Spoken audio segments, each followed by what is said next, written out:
Taos. Welcome again. Good morning. This is the Taos County Commission meeting of April 16th. I'd like to call the meeting to order. The time is 9:04. And Madam Clerk, would you call the roll, please? Commissioner Romero? Commissioner Hill? Present. Commissioner Brush? Present. Vice Chair Mascarenhas? Here. Chair Romero? Present. Move on to approval, or I guess better do we don't have an inspirational devotion. We'll move on to the Pledge of Allegiance.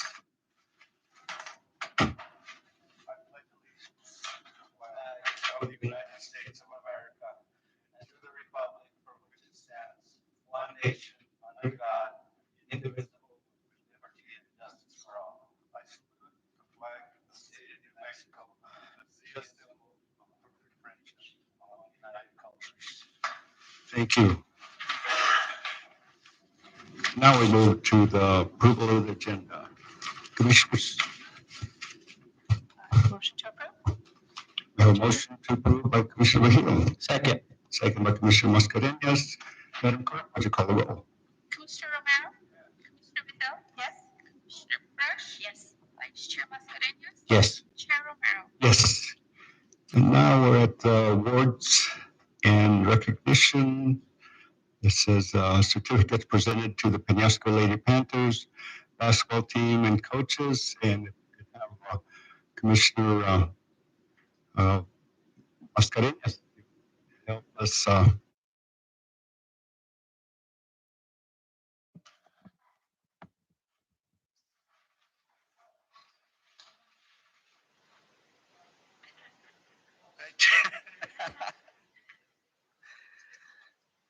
Welcome, ladies and coaches. This first one goes to Madison Rael.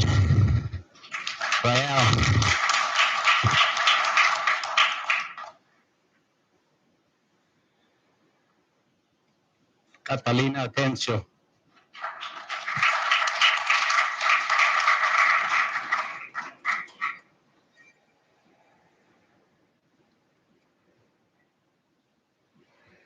Rachel Lopez. Rochelle.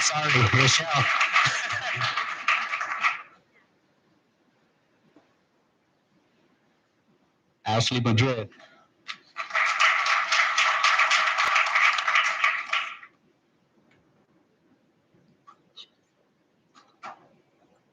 Alexis Romero.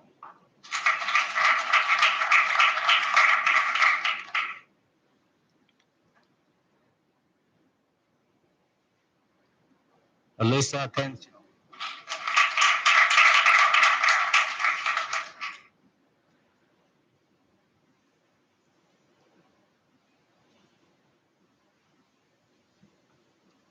Chanel Gonzalez. Annalise McCauley.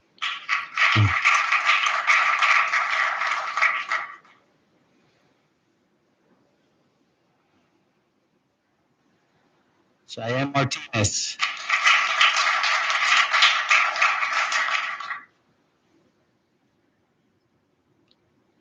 Haley Martinez.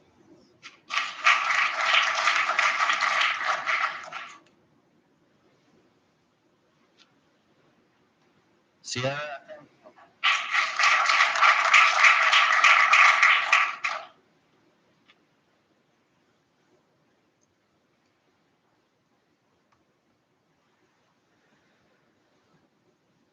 Manager Alicia Abeta.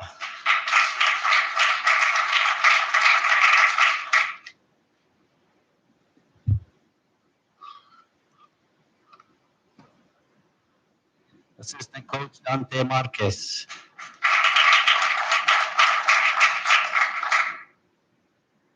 Assistant coach Melissa Peña.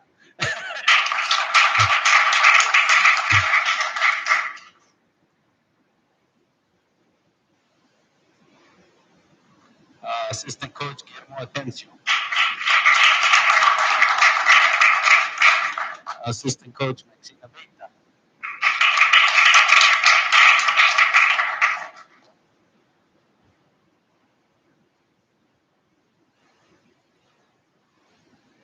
and head coach Mandy Montoya. To share a little bit about Twirl. First, I want to say thank you to you all for Taos County. I've never been to a county commission meeting before. But what a great one to come to. Like, I'm so impressed. We do outreach up in Penasco. We're a small nonprofit here in Taos. I hope you know of us. We have the lovely little downtown toy store and courtyard and play space that we have for the whole county for free. We also do a lot of outreach programming, and that's when I get to work. So I was up there the week that they won, and it was so fun driving up to the school, and it was all decorated with balloons and ribbons, and the kids were all really excited about your all success. So congratulations. So we do a lot of programming in the county. We go up to Cuesta. We do stuff in Penasco. We do stuff here in Taos. And we just had a very successful event over the weekend. We had about 1,300 people, families, all over. We've tallied up our sheets. They were Cuesta, Penasco, Red River, Los Alamos. People came, Santa Fe, I saw on the list. Colorado, yeah, we had over 35 different stations at event, and we have some of the volunteers here actually in the building right now. So thank you. Just serendipitous that they happen to be here. So we just want to make sure you guys know about us and what we do in the county and how we provide what we consider a very vital service, and that is play-based education. Our mission statement is 0 to 12. We have classes at Twirl for toddlers, and we go out into the schools, the after-school programs, the libraries, events, and then we host events like Invent Event. And we are hosting an event actually in honor of all of you. And that's what I'm here today to invite you to. Elected Officials Day is in May, and Twirl has decided we would like to recognize the elected officials in our state. And so on Saturday, May 18th from 11 to 1, we are inviting all of the elected officials to come and engage with who we believe is the most important constituents in Taos County, and that is our families, our children. So we'd like to set up activities, PlayStations for you all to host. We will set them up for you. You don't have to bring anything. We'll help you get you set up. And we're inviting the public to come and hang out with you all, engage, explore, play, and you all have an opportunity to have a very informal, fun opportunity to play with your, what we believe, again, is our most vital constituents, and that is our families and children of Taos. So I have a little invitation here for you. I'll reach out to you guys via email, but we're really hoping that you guys will come and participate. We've got the town councilors coming, got many of the judges coming. Aurora is coming from Martin Heinrich's office. So yeah, that's what we're here for today. What did I forget? Oh, I don't forget anything. You just came back. we don't play Our numbers are back up, but Cassidy have lots to learn from the our kids numbers and low, how you in the Diana creation stuff. playing She had and a baby in the that time is they were had the Fort Taos numbers, County so, and the world. So welcome to Twirl. A lot of the last To see you there. I want to thank you again. Am I allowed to approach you all to Wanna- make these invitations? Okay.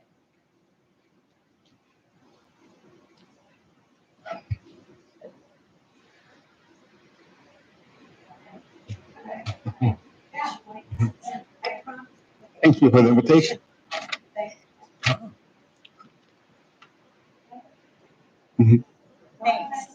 Again, thank you for this invitation. Anyone else, step forward, please. If you could give your name and where you reside. Thanks for, I think, can you hear me? Yes. Thanks for listening to me. I won't take too much of your time. My name is Jerome Lucero. I live in Taos and then by extension in Taos County. The only reason I'm here today is to talk to you about the last items on your agenda here regarding the proposed annexation from a property in Taos. I am told that on the 23rd, whoever is behind this annexation request is going to be presenting this to the town council. And I ask you as commissioners to step up to the plate, make sure they are not, they may go ahead and try to do this, but to me, it is wrong-headed. I think that you need to stand up for your actions regarding what you've declared as a historic boundary for ranchos and the Taos. The minute the town of Taos annexes one piece of property, it gives them the green light to annex any cherry pick any organization just for the gross receipts tax or any property. So I hope, I don't want to stay here to listen to the whole meeting.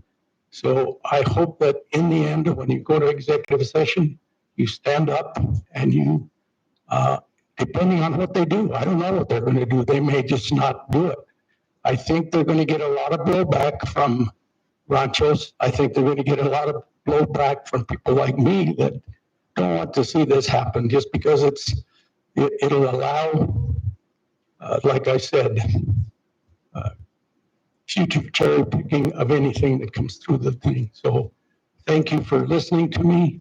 I will make an effort with the town council on the 23rd to stop this. I don't know who's behind this. I don't know if it's the new mayor or the new manager. I talked to Nathan Sanchez about it, and he's very vested in doing this. And the feeling I got from him was that he wanted to test this out, whether or not the county has the testosterone to fight him on this issue. And I hope that you do. So with that, I'll leave you alone, and good luck with the issue. And thank you for your comments. Anyone else?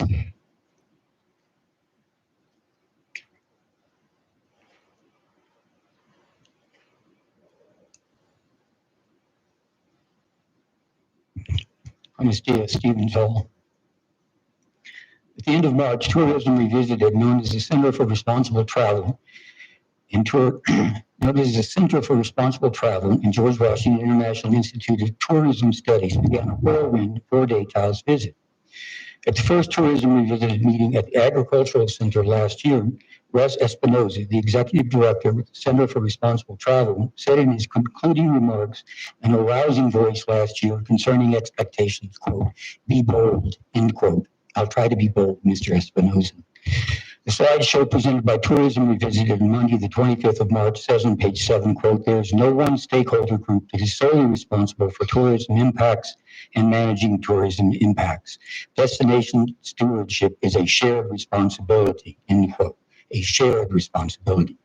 On page 12, the draft community vision begins by saying, quote, "We share Taos," end quote, and speaks of, quote, "fostering the fair distribution of tourism's benefits," end quote. The fair distribution of tourism's benefits. What constitutes a fair distribution of those benefits? Benefits is not the right word. Opportunities is the right word. Tourism Revisited is not offering benefits, but merely offering opportunities. The vision should speak of fostering the fair distribution of tourism's opportunities, not benefits. Let's be clear about language and definitions. Let's be clear about a shared understanding of language and definitions. I define benefits as a living wage, salary increases tied to the cost of living, provision of paid child and health care, defined benefits plans, not 401ks, paid vacation, paid family and medical leave, co-determination, co-governance of company boards of directors, creation of employee-owned cooperatives, and labor unions and the inalienable right to strike. How is this Tourism Revisited plan going to foster, quote, "the fair distribution of tourism's benefits," end quote? Much less, how will the benefits I've described be fairly distributed? If my definition of benefits is not acceptable, is incorrect, then share with me your definition of benefits. Will the people, quote unquote, servicing the tourist share in the distribution of the benefits I've described? And how will that distribution be accomplished? Will the people cleaning toilets, changing bed sheets, making beds, cooking meals, serving meals, bussing tables, washing dishes, and guiding all of the essential labor required to support this community's exploitative and extractive tourist economy share in the benefits I've enumerated? How are outdoor tourism and recreational tourism different from plain old tourism? This plan is about creating markets, market opportunities, market capitalism, not benefits for employees or for labor. This is right now, this is literally little more, I'm almost finished, literally little more than trickle down Reaganism. John Rodriguez introduced himself as the town's new community relations director, saying, but really, quote, but really my title is to do a lot of this work for tourism communications. So you'll be hearing a lot from me. We're not trying to build this house all over again. We're just trying to make it welcome to both ourselves and to visitors. The overarching theme is community. So my job here is how do we tell that story to give some of the community a little better quality of life, end quote. The mayor, Mr. Maestas, spoke at a council meeting not long ago of the governor's commitment to outdoor tourism, recreational tourism. The town and the governor have elevated outdoor tourism, recreational tourism, to a new form of derivative market work. A few minutes ago, seconds. just a few minutes.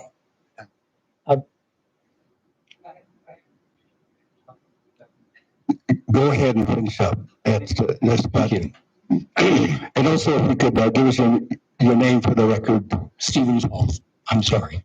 It was said just a few minutes ago, and I'm pretty sure this is a quote. Quote: "Don't let anyone tell you what you can do. Don't let anyone tell you you do or don't belong." End quote. Finally, a quotation.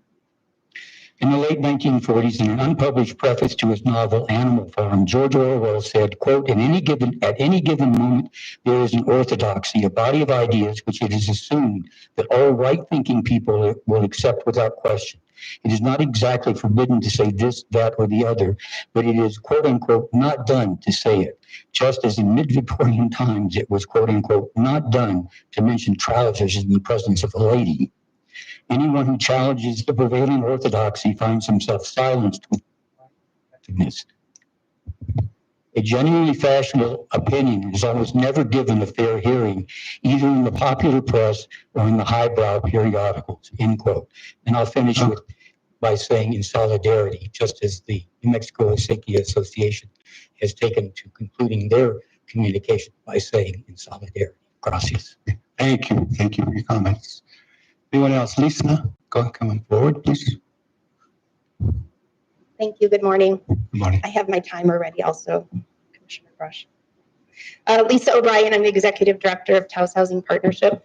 I realized this last week that I did not get on the agenda for today, so I'm going to be very quick with just some very quick updates on Taos Housing Partnership. And Manager Jaramillo and I discussed this morning, I will get on a regular schedule, probably quarterly. Taos Housing Partnership, I'm really proud to say we got our 501c3 6 weeks ago. I know it's really boring. That's not a real hot topic, but it is such a monumental space for this organization. And I just want to sort of thank again the commission and the county and the town for just diving into this project. It's been lovely and messy all at the same time, and it's all really good. What the 501c3 status does for us is it allows us to now start getting operating dollars, and that operating money is starting to flow. So I want to say thank you to our funding partners and Quorum Foundation in Santa Fe, the Lore Foundation, and also Taos Ski Valley has just come on as a new operational partner. So it's really, I'm just very, very happy. Programmatically, the big things I want to announce, we have a lot happening this week and next week. And the most exciting thing is that we have our first homebuyer education class, which is scheduled for Saturday. This is really the meat and potatoes of what Taos Housing Partnership is going to embark on. We are partnering with HomeWise, which is a home counseling program in Santa Fe. We need to be mentored for a year. So that's why we have them coming up to do this class. We have, I think, 11 people scheduled. We will take reservations and RSVPs up through Friday for that. I will say, if you know folks this is the time to get them in, because this will be our first training cohort. And they will most likely be the folks who will be on the first waiting list for our down payment assistance program, which we're raising money for currently. Home buyer education is Saturday. We have a developer readiness class workshop next week, and we have 2 public events. One is Monday night on a community learning session on affordability. We have Daniel Werwath coming from the governor's office, who is the senior housing policy advisor to the governor, who will be speaking. And then following on Wednesday next week, we have a legislative debrief with Senator Gonzalez and Representative Cortez. So Taos Housing Partnership is sponsoring that. And I do want to just add that just a big thank you. I'm working very closely with planning departments, and that relationship continues to just be incredibly fruitful. So I just want to again say thank you to the county, to commissioners. Part of the 501c3 transition means that I will be vacating my 2 offices. So I'll be out of the town and I will be out of the county offices next week. And then we're going to kind of get our show in a different venue. But just wanted to say thank you. If you know folks who would like to sign up, please direct them to our website. Thank you. I'll be back. Okay, thank you, Lisa.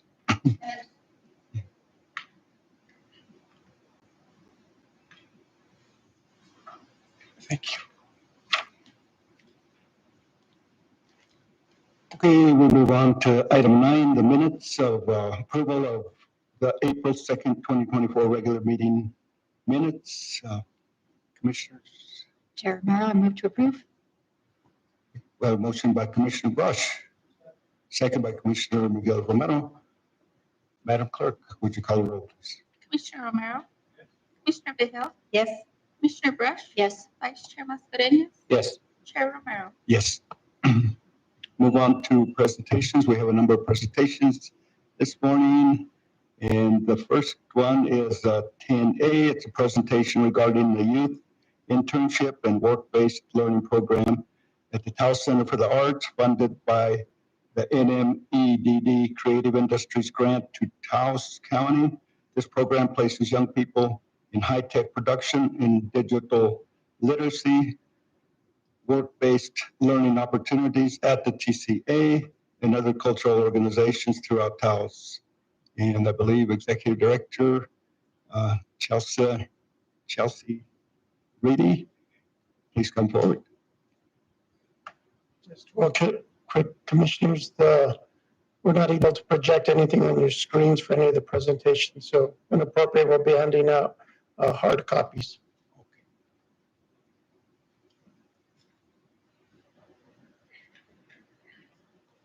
Hi. Good morning. Good morning. Okay, so we're here to talk about I'm Chelsea Reedy. I'm the Executive Director at Taos Center for the Arts. We're here to talk about the Arts Internship Program, which, as you just said, places youth and young adults at arts and culture organizations in work learning settings. And this program is supported in part by Taos County. Thank you, and the Creative Industries Grant. Thank you, and thank you, Jessica Stern. I have some interns here with me and one of my colleagues. I have a lot to say about the arts sector as it being one of the prime environments to learn digital and technical skills for the 21st century. But blah, blah, blah, before I do that, let's just hear from them, what they've been doing, what they've been up to, and what their experience has been like. It's my pleasure to introduce Isabella Mascarenhas.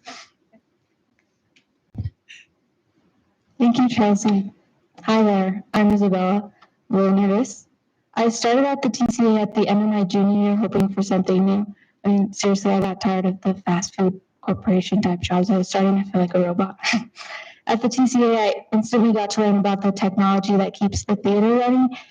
And this is how many of the interns start, and I would almost recommend this job to anyone. Over the last year, I showed 75 plus films to our community, and I also trained many other interns on the art of projection and theater operations. Over time, I started helping out on the administrative side, and I got to start my own personalized projects and tasks. I started using an online database. I promoted all events on various external calendars, and ideation and creation of social media content, and so much more. This taught me how to work in an office setting and communicate with my colleagues. It is now the end of my senior year, and I got promoted to be on the TCA staff. Although I'm a little sad that I have to leave, this job has given me more than just learning new things. It opened many opportunities for me, such as becoming an intern at Taos Art Museum, a part-time job with 100% Taos County Initiative, who is amazing, by the way. What once felt like just a simple internship turned into a job that made me feel very accomplished, involved with my community, and content. And not only that, I made some new friends along the way, such as Ross Sanchez, and I think coming up next, Carson Griffin. Thank you, Isabella. Okay. I'm also kind of nervous. So like she described, I got started by learning how to work the projector for movies, how to do the lighting design, and how to use the soundboard. TCA then took my interests into consideration and began using it into the work that I do. I now have made a few animations to help with social media promotions, as I want to be an animator, and that's what I plan to major in college. And these videos are then played on the TCA big screen before the movie starts. And it's just amazing to be able to see my own work at such a large size. I've also gotten into helping with graphic design and making informational posters for events and movie screenings. It was challenging with learning all the aspects of branding and staying consistent, but the work has really helped me understand what it's like to do graphic design as a full career, and it's only made me more interested into doing it. The TCA has also provided me with other ways to showcase my art, such as having my own spot for the members open exhibit they had at the beginning of this year. As part of this internship, I get the opportunity to work with the Taos Art Museum, helping preserve and archive local historical media. The amount of community involvement I've gotten to have with this internship makes me feel really accomplished in my capabilities. And these past 6 months that I've been working here have been one of the best experiences of my life. And I think Ronaldo's next. Ronaldo, what are you doing at work?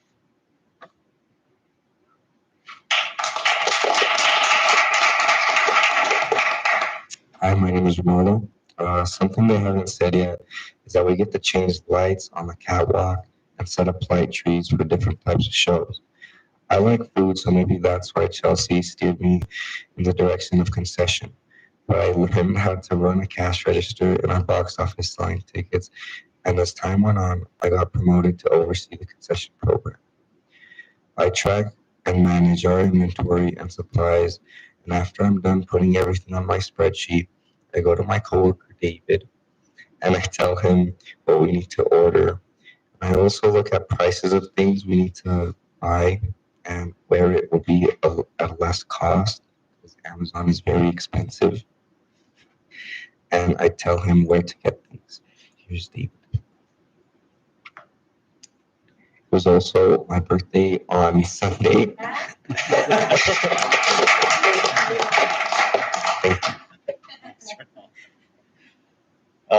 Good morning, commissioners. Thank you so much for having us here. We really appreciate all the work that you do. My name is David Gallegos, and I am the programs manager at TCA. I'm relatively new to the TCA, but I have a lot of nonprofit experience and have worked lots of different internships. And I have to say, by far, the level of responsibility given to these young people and the quality of the work that they do is much higher than any place I've ever worked. It's truly amazing. The TCA staff are deeply committed to training, mentoring, giving clear instructions with clear expectations to these young community members. The fact that we also have these people going to Somos, Taos, the Harwood, as well as many other arts organizations in town is truly a win-win for the entire community. My work with Ronaldo is very collaborative, and his input is invaluable to us while he's basically learning how to run a small business within our concession stand. This program is truly phenomenal. A little plug, April is our membership drive, so consider becoming a TCA member. Ronaldo, Isabella, and Carson are all Taos High students, and next is Roz Sanchez. She is a senior at Taos Academy. Thank you. Thanks, David. You left a mess up here. God. So I'd like to be a writer, and at TCA, I've been able to further that interest while building tons of other skills. I've learned so much about technical writing, professional communication as a whole, as well as learning my place in a work environment among peers my age and having bosses at every level. It's been a challenge to learn and work on multiple different projects at once, from running a movie to writing an e-news to doing all sorts of things in just one day. But it's super rewarding to see each of those projects be finished and see the impact it really has, to know that I matter. As Isabella and Carson touched on, I've also been able to go to the Cow Sharp Historic Site and work in the Lender Research Center with Marissa. So I've been able to dip my toes in the historic side of the arts as well, cataloging, immersing, and just learning what has made Taos what it is today. At TCA, I've learned just how valuable every intern and employee is here. Every effort is necessary for success. Taos, as unique as it is, allows our work environment to be very inviting, very chill, but also very detail-oriented. Every effort requires precise attention.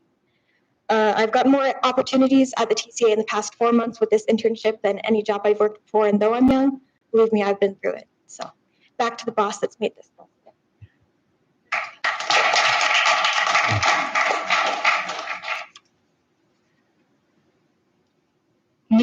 Do I even need to say more? I think okay, so we prepared for this. They all sat down last week and took a few minutes and wrote, what you just heard. Actually, this is how it went. We all sat down and I was like, okay, let's talk it through, you guys. How's this been? What has your experience been like? And Isabella's like, Chelsea, can you just go away and let us sit down and write something for a few minutes? I was like, noted. Yes, this is the way we should do this.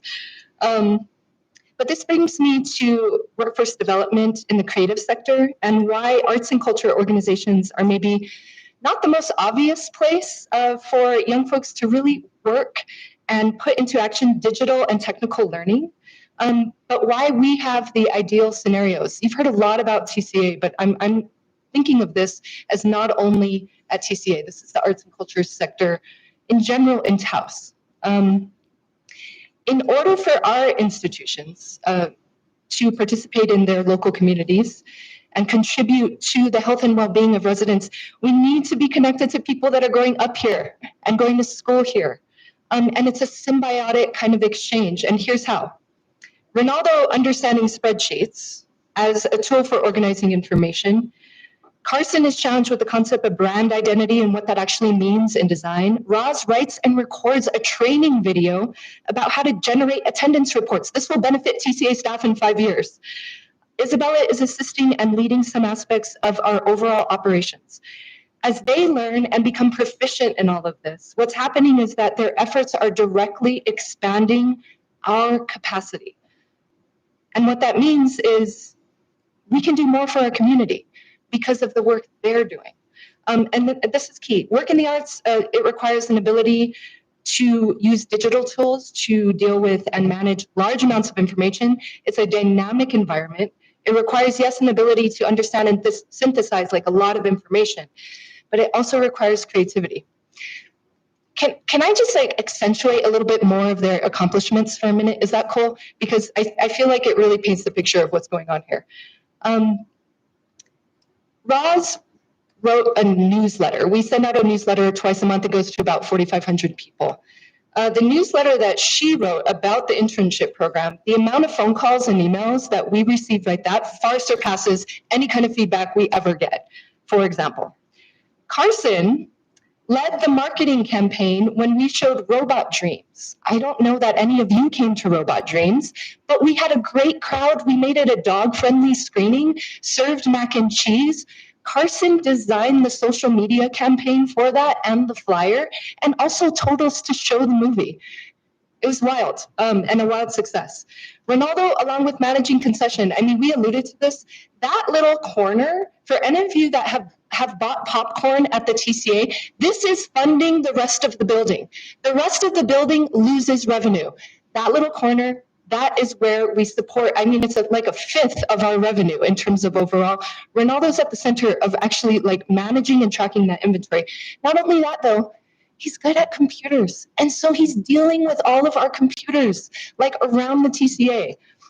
Isabella, now she's like kind of like on my path, okay?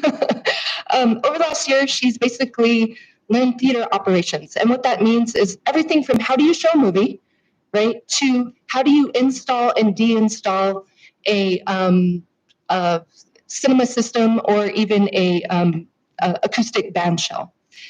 Then she started working with us kind of on the administrative side in the office. A couple of weeks ago, we sat down and I was like, cool, you want to learn how to like schedule your colleagues? And we did that together. And now she's involved in marketing communications and donor stewardship. She's preparing the letters that I sign to say thank you when somebody gives us a donation. I mean, this is huge. So this is like what they are doing. It's making TCA work better. And then they're going to these other institutions and doing the same thing. So as they learn and become proficient, they develop these technical and these digital skills. They can see they're making a difference in real time. Our programs expand and are able to respond more to community interests. And then, you know, they go off to college, they go on to other jobs, they go on, and then they come back, and then they take my job and your job and your job. And yes, okay? Yeah. So it's just arts and culture, incredible opportunity here because the work is really dynamic. It uses 21st century technology. You got to learn how to use the computer and the software is associated with computer. And this is all happening not only at TCA. So some quick hits right here. You've heard a lot about TCA today. This is taking place across 7 arts and culture orgs. Over 25, these are 4, and there are over 25 young people that are doing and involved in the things that we're describing today. They're coming from Taos High, Taos Academy, Vista Grande. The schools are recognizing a need for students to be out in their community gaining job skills. And we're like, okay, cool, here we are, send them to us, right? The last thing I'll say is I really want to emphasize to the 4 young people here that what we've been able to do in the last year at TCA is directly related to their work and their participation. My colleagues join me in saying this. Thank you. And that's for real.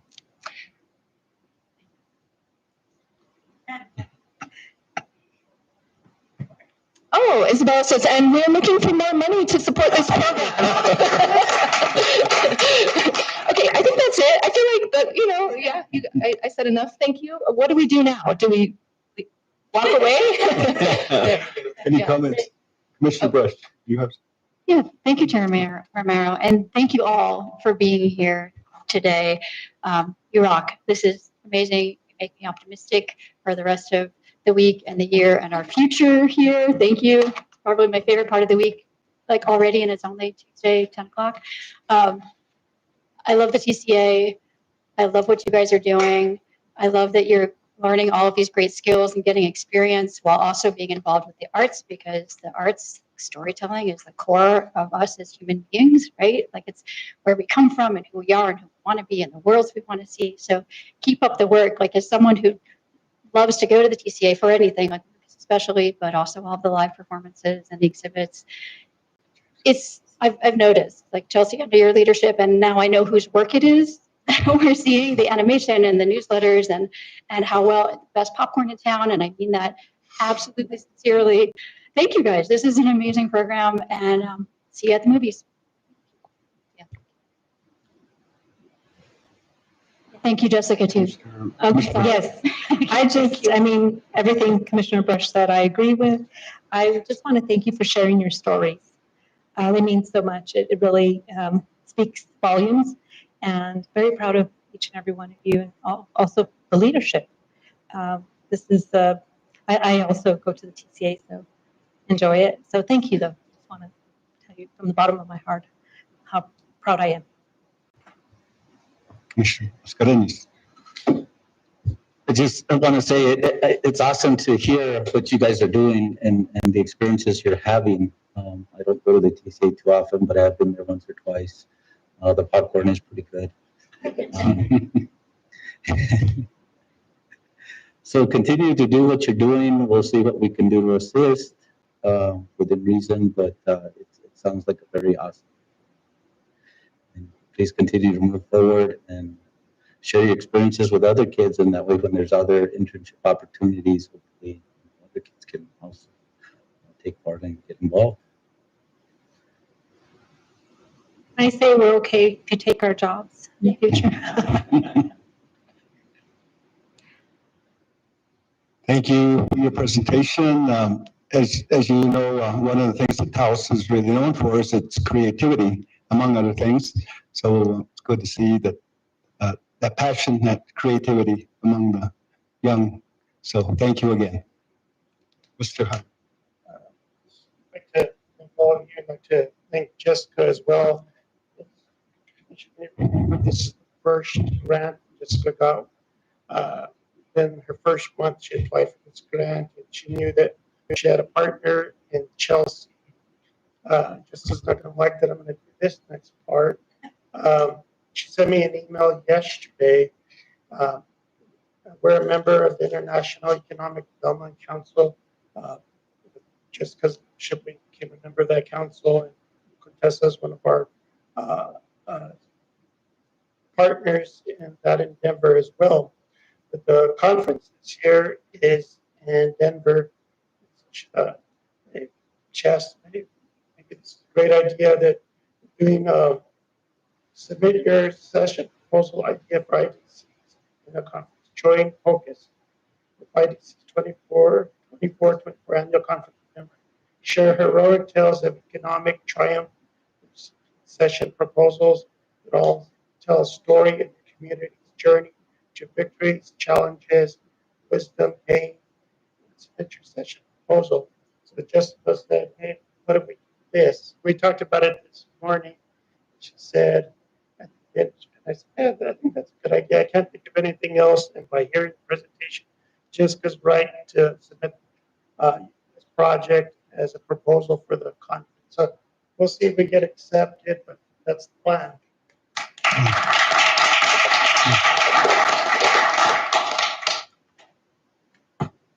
I have more, but it's cool. Thank you so much. Thank you. Thank you. Thank you for your presentation. We'll move on to the second presentation. Can be a presentation regarding the destination stewardship plan and the framework for first-tier actions. It can be taken up by a partnership between Taos County and the town of Taos. Potential opportunities for collaboration and partnership would create a destination stewardship network with funding to hire a network manager and provide administrative support to ensure that immediate action is taken on the plan. And we have community engagement coordinator, Contessa Trujillo. Buenos dias. Buenos dias. Can you hear me? It's good. All right.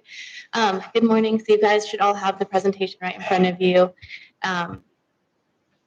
In lieu of the digital one. So buenos dias, commissioners, everyone in attendance. It's great to see everybody this morning. That's what I was expecting to. No, we're good. All right. I'll just stand tall. All right, so we'll start on the first page of the slide. I just wanted to say that I'm wearing my destination stewardship hat. I wear several hats in the community, as I know many of us do as well. So I'm excited to share with everybody where we're at and where we've been and kind of the journey along the way, in addition to the asks and kind of where we're going into with the future of this work. Let's see here. So I wanted first just really state, and I think that this will be illuminated throughout this presentation, that this plan has really been created of, by, and for the community of Taos. We've had an outpouring of engagement and information sessions and one-on-one interviews, community meetings and workshops and focus groups and all of the things. And so I really am excited for this plan to come out and to really see the community's voice shine through it. The first slide will show you kind of the initial 4 phases. This has been a 12-month journey consisting of these 4 phases, incepting with the inventory of existing conditions, where we went through to validate and participate participatory planning, participatory visioning and planning. So essentially, we've had 3 on-site visits. All have been full with community meetings, focus groups, workshops, things of that nature to kind of walk us through this process, with that initial phase being an inventory of existing conditions, which were done with like online travel reviews, kind of seeing what visitors were saying about Taos, and working from there with kind of reinforming that process as we're continuing to engage the community and further inform the plan itself. From there, again, the community has really shaped this destination stewardship plan. There's some data on that third slide that really highlights the work that has been done to garner these voices, these insights. I think one of the most important facets of this for me as a Taosania, and with Taos being my ancestral land, so kind of recognizing the power of tourism and the ability to really garner the opportunities and benefits from that in conjunction with our culture and our heritage, and really retaining what makes Taos so unique. We got over 3,000 responses, almost 3,500, with regard to the resident sentiment survey. We needed for this, in order to have a proper core sample, we only needed 500. We aimed for 1,500 and we got double that. So we were really able to take a cross section looking at the various segments of our community, or the communities within our larger community, you'll say, to really kind of compare and contrast that information. One of the facets that we found from that was really regarding kind of the Hispanic population and the Latino population, just feeling like they didn't garner the benefits of the economics within tourism itself, and also just feeling that there wasn't proper representation of that segment of the community, which has a deep-rooted history in Taos. And a lot of folks were kind of just saying that they felt like we're in this really crucial place where we're in a juxtaposition of really losing a lot of these facets of our heritage and our culture that make Taos so special and unique.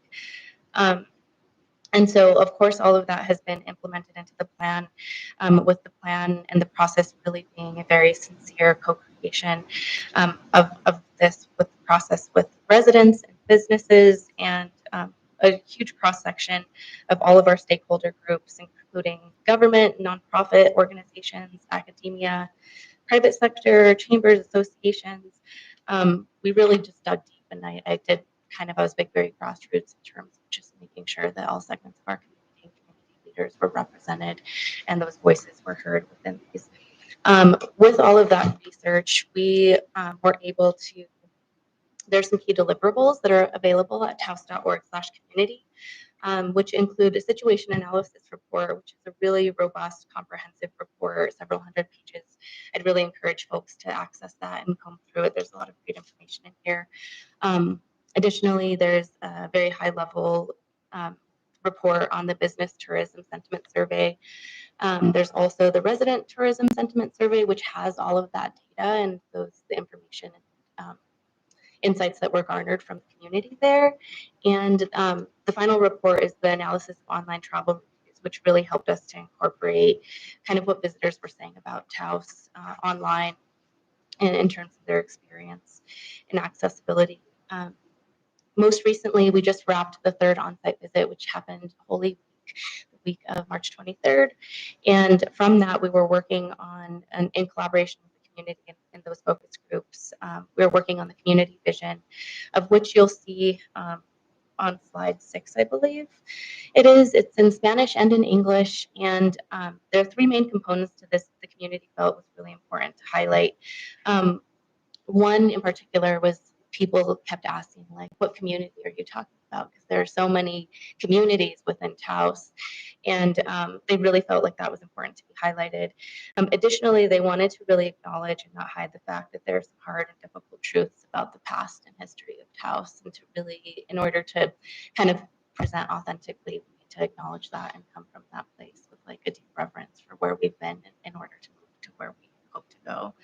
And the third piece of that is that the community is really ready to unite and utilize tourism as a catalyst for positive change within our community. I think people feel like it's time, and they feel heard, and they're excited about the potential for where these initiatives can go, and really feeling like not only they've had a seat at the table, but a voice at that table that's been heard and incorporated. implemented meaningfully. There are 9 issue areas and goals. I don't need to go into these necessarily, but I'll just highlight each of them, and wanting to state that there are 23 total initiatives that kind of go alongside these 9 issue areas. The first being to foster, the first goal is to foster collaborative destination stewardship, communications, and education among residents, businesses, visitors, so to really get us all on the same page in terms of how we're talking about Taos, and also promoting and stewarding the kind of visitorship that we want, and the kind of visitors that will be respectful and honor Taos' culture and heritage. Inclusion and equity, facilitating the distribution of economic benefits from tourism. And I think this lends back to that insight where the Hispanic communities just felt like they had historically not been benefiting there. And then workforce stability, ideally by pooling resources and being able to tackle kind of these issues collaboratively. We want to protect the authenticity of Taos. We want to keep Taos' spirit intact and be as like authentic and sincere as we can in how we're promoting visitorship, and also with what we're sharing and how we're sharing it, in order again to kind of promote the kind of visitorship that we would like. Advocacy for workforce housing solutions. And also I just want to state too that I recognize fully that a lot of these challenges, although they do relate to tourism specifically, they also relate to needs within our community. So, tourism housing isn't just a tourist need. It's a need for our community, as we are also workforce housing. We're also the workforce. And if we're not really stewarding this place for ourselves and for each other in a way, like how can we possibly be good hosts and neighbors for visitors? And so really thinking through these challenges in terms of, how that benefit to the community can really kind of stem from there outward. Sustainable mobility, again, with that same topic. Sustainable practices, promote sustainable tourism practices, resilience to environmental risks and needs, which is also a big facet of our heritage and culture here, our connection to land, our land-based people historically. The monitoring and reporting, which I think this is where we're really looking at the holistic impacts of tourism on our people in this place. And then, of course, the collaborative management, which kind of is the nexus of all of these facets. So looking into year 1 priority actions, the initial priority there, this is slide, I don't know why, it's like the third to the last slide. There we go. Thank you. Is to implement a 6-month campaign to publicize the Taos Destination Stewardship Plan. There are facets in place already, I think, with the town of Taos to do this, especially now that there is the community relations director position in there that will handle the facets of like marketing and tourism in terms of the communication bits. The bit that we're working on and discussing currently with the the steering committee, is the definition and kind of just combing through the facets of the destination stewardship network, which I think that steering committee will kind of transition to some degree with the incorporation of additional organizations and entities that will really carry out the initiatives forthcoming. From that, an established destination stewardship network will be created and agreed upon, and then from there, folks will start working on the quick win projects for year 1 and ideally year 2 as well. And so, there's more nitty-gritty pieces within this slide of kind of what that destination stewardship network will look like. And I think the hope there really is like for that group is to become the backbone and the holder of a lot of those facets. And ideally, we would really love, I think, to see the county and the town and there be some facet or some element of partnership, because this destination stewardship plan really is region based. And when we're, looking geographically at Taos and where the county is, where the town boundaries are, and even with the county boundaries, kind of how much we kind of extend in certain places from there, just to really ensure that those assets and that visitorship is stewarded throughout the county as a whole, with leaders from both the county and the town kind of at the table discussing what that might look like and how to really steward that in the best way to move forward. We do have some of the quick win initiatives that we're excited to begin discussing and potentially implementing in the near future. The first of which is to develop agritourism experiences within the Hispano and Latino communities. This is something I think people are really excited about with this land-based work, to be able to highlight it and get maybe some additional support there as well. And to showcase cultural connections through Adobe architecture as well. So really looking at facets of Taos that are very core to the identity of Taos and Taosenders that have been here for a long time, and how we can kind of share that with folks. The second is to establish a community events fund, which I think would also help to support these kinds of initiatives and other ideas and events that could celebrate cultural happenings and really highlight those and support them in ways that are needed to create more robustness there. And then the third would be to maintain communications and facets of that. So keeping the taos.org /community site alive and updated, continuing with newsletters, and then also in the future offering additional opportunities for continued community engagement over time to kind of assess how some of those initiatives are panning out or where we can shift. One conversation during the last on-site meeting was really about verbiage as well, and it was suggested too that instead of calling it a plan, maybe we call it a framework, because plans essentially become obsolete once they're created because they're a snapshot of time. And so really having that framework and allowing folks to move and ebb and flow within that organically, taking into account a whole array of things that could happen at any given moment, allows for a less rigid interpretation of what these things could look like. And again, just the continued community engagement for being able to implement and to have folks invest in those ideas and initiatives.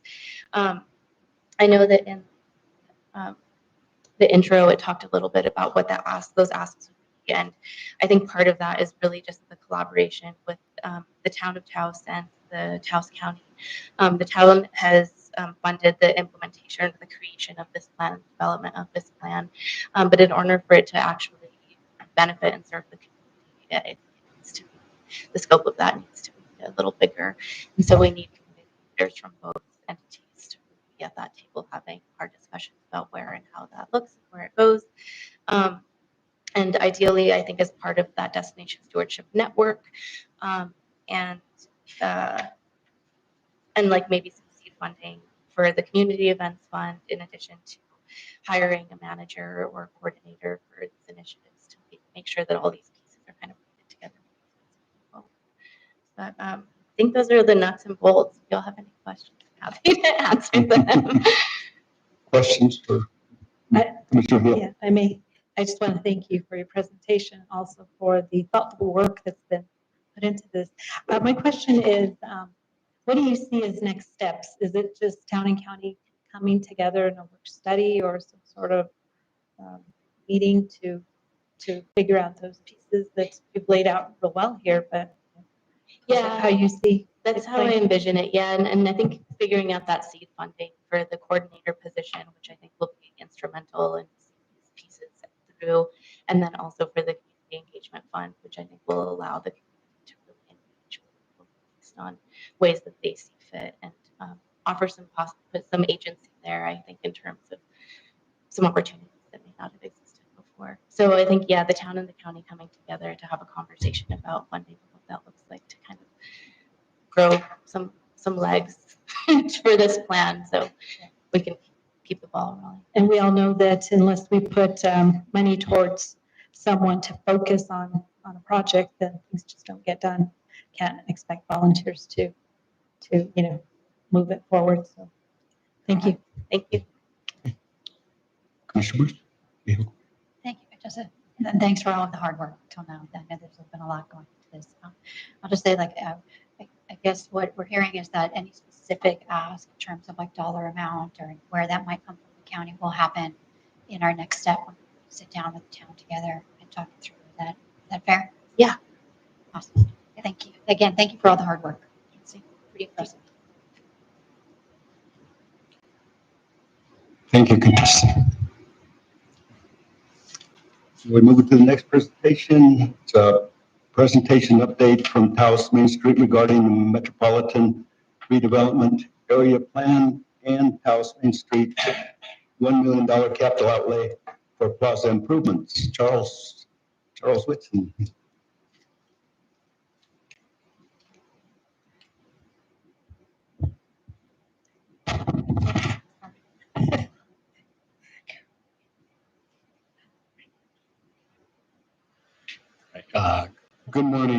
Good morning, County Commissioners, County Manager Jaramillo, and staff. My name is Charles Whitson, and I'm the Director of Taos Main Street. Today, I would like to give you a brief presentation on Main Street, starting with an introduction and the framework that we operate on. Then I will talk a bit about what we are currently working on, as well as a brief summary of Main Street by the numbers. Then I would like to move on to talking about our vision, our new strategies, and the role Taos Main Street is positioned to play in the future. With that said, we've got a lot to cover in a short amount of time, so let's jump right in. I will try and keep us all on the same page together so we can kind of follow along. So first page here, program history at the top. So a bit of Main Street 101. Main Street America was a program started by the National Trust for Historic Preservation in 1970. There are currently approximately 1,500 programs spread across 45 states. The first Main Street program came to New Mexico in 1985 at Silver City. The current iteration of Taos Main Street was nationally and state accredited in August of 2019, and I was hired as the first director in January of 2020. Next page. So a bit about the national framework. Main Street America has designed an effective model referred to as the 4 points of community transformation, which help guide our work. This does not mean that the model looks the same in every community. Each community defines its own unique community transformation strategies. The 4 points of community transformation as defined by Main Street America are economic vitality, which refers to building a diverse economic base, catalyzing smart new investment, and cultivating a strong entrepreneurship ecosystem. 2, design, creating an inviting and inclusive atmosphere, celebrating historic character, and fostering people-centered public spaces. 3, promotion, marketing the district's defining assets, communicating its unique features through storytelling, and supporting buy local experiences. 4, organization, building leadership and strong organizational capacity, ensuring broad community engagement, and forging partnerships across sectors. Next page. So the next page is a little bit about the state framework. So Taos Main Street is a program of New Mexico Main Street, which is housed in the New Mexico Economic Development Department. Our partnership is currently established in a 3-way MOU with the state, the town of Taos, and Taos Main Street is the local independent 501c3. By achieving annual accreditation through the state and national program each year, we gain access to the state's robust technical assistance program, where the state pays contractors to come work in Taos at no direct cost to our community, and New Mexico Main Street's capital outlay program. Next page. So a bit about our work. Again, these are some very brief highlights. We'd be here quite a while if went into depth on any of this. So first off, the TCA redesign. This was one of our first strategic partnerships where we utilized the New Mexico Main Street Technical Assistance Program to connect the TCA to Groundwork Studio. Groundwork Studio and Taos Main Street worked closely with the TCA to redesign their campus, including the parking lot, promenade, the lilac garden, and the stables courtyard. The TCA was then able to use this design work and cost estimates to develop construction documents and in their grant applications. The TCA used this design work in successful grant applications and was able to complete renovations to the stables courtyard in 2022. Taos Main Street is currently engaged in this same type of partnership with the Kit Carson House and Museum and our new most exciting partner, Twirl. Next page. So now we're going to take a look at a few pages from our wayfinding plan. So again, utilizing technical assistance through New Mexico Main Street, we developed a 3-phase wayfinding plan for downtown.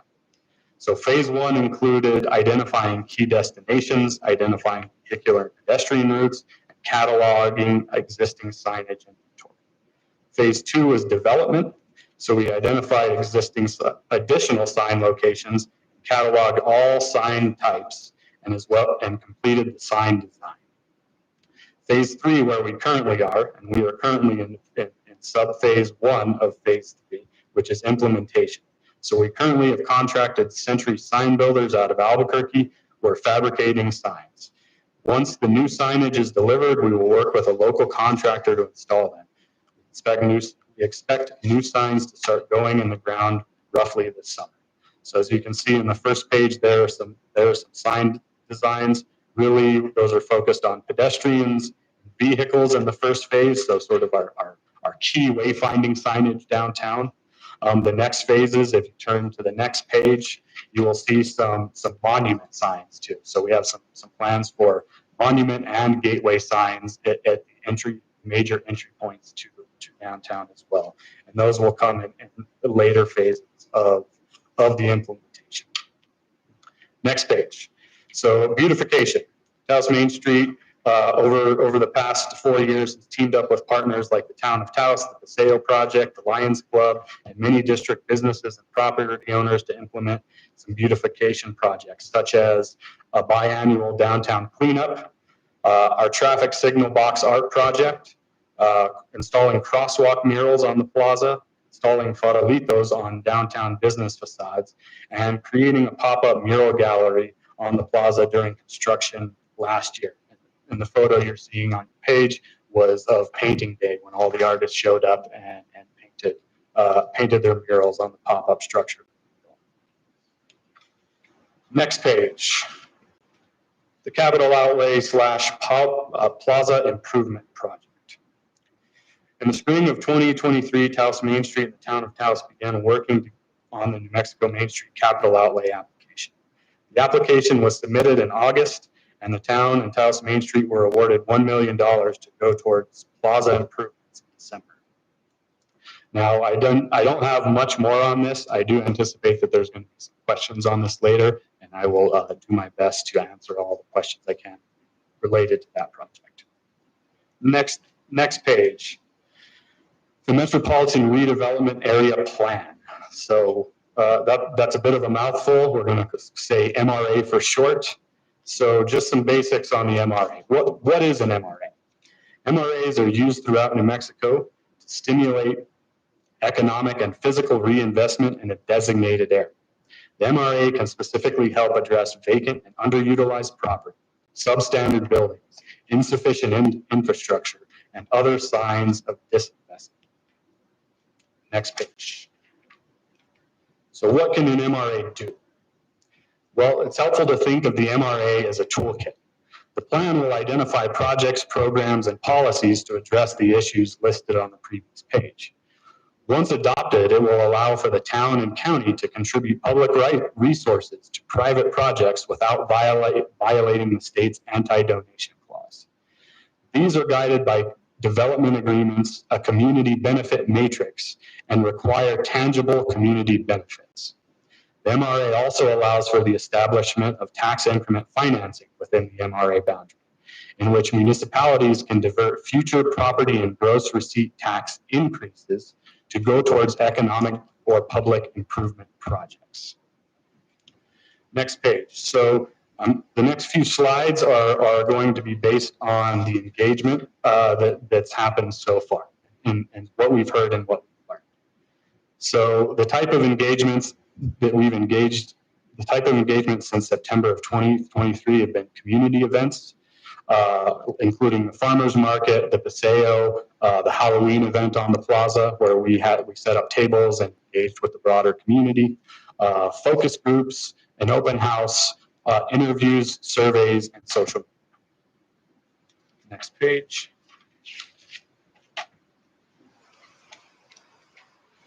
So this photo shows you what, based on the survey and all of the engagement that we've done, it's a heat map on what people consider to be the most important places downtown. So in sort of order of most responses, that would be the Plaza, Kit Carson Park, Bench Street, John Donne Shops, and the Taos Center for the Arts. Care of these places should be a high community priority. Next page. Here we have a word cloud. So it's kind of is important context to realize that not everybody feels the same about spending their time downtown. So the first word cloud represents how people currently feel based on their feedback. So we do see some positive words in there: happy, love, good, but we also see some words in there like unsafe, disappointed, sad. And then the bottom word cloud looks at how people would like to feel. So there you see big words like community, happy, safe, relaxed. Next page.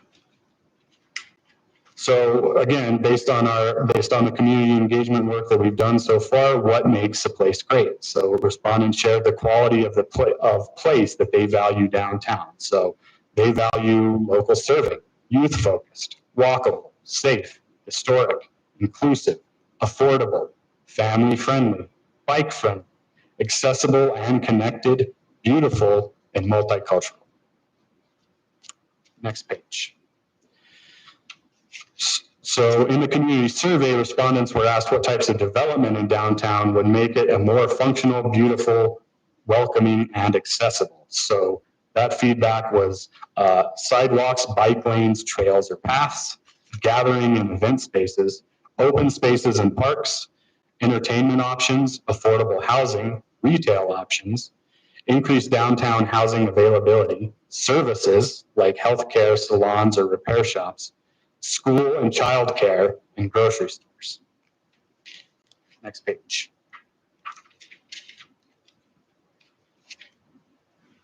So in this picture, we're showing what respondents want more businesses and services downtown that specifically cater to locals. So entertainment, restaurants, bars, cafes, maker spaces, clothing and gift shops, coffee shops, bookstores, retail, grocery stores, history, museums, and healthcare. Next page.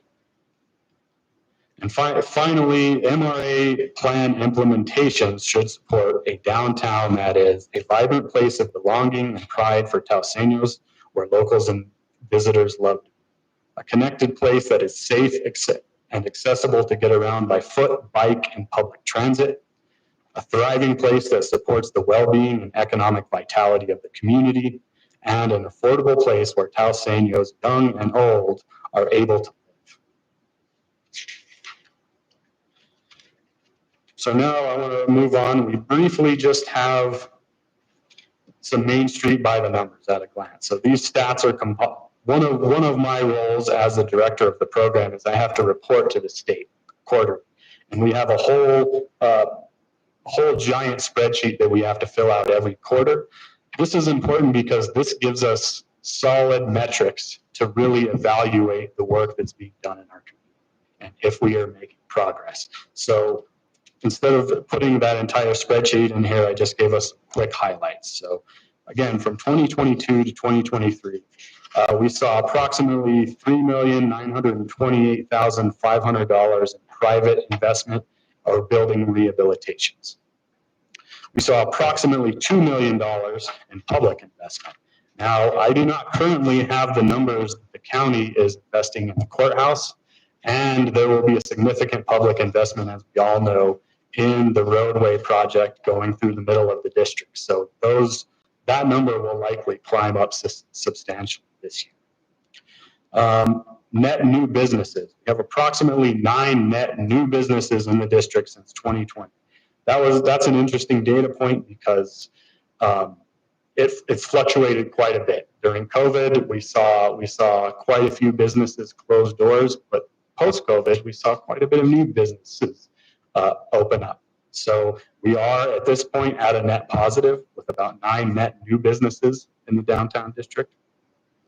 There are approximately 30 net new jobs. Again, that fluctuated greatly during COVID. There were lots of employers that had to let employees go, but most, if not all of those employees have been hired back, and there are even some new jobs downtown. So we are looking at approximately a 30 job net increase in 2022, 2023.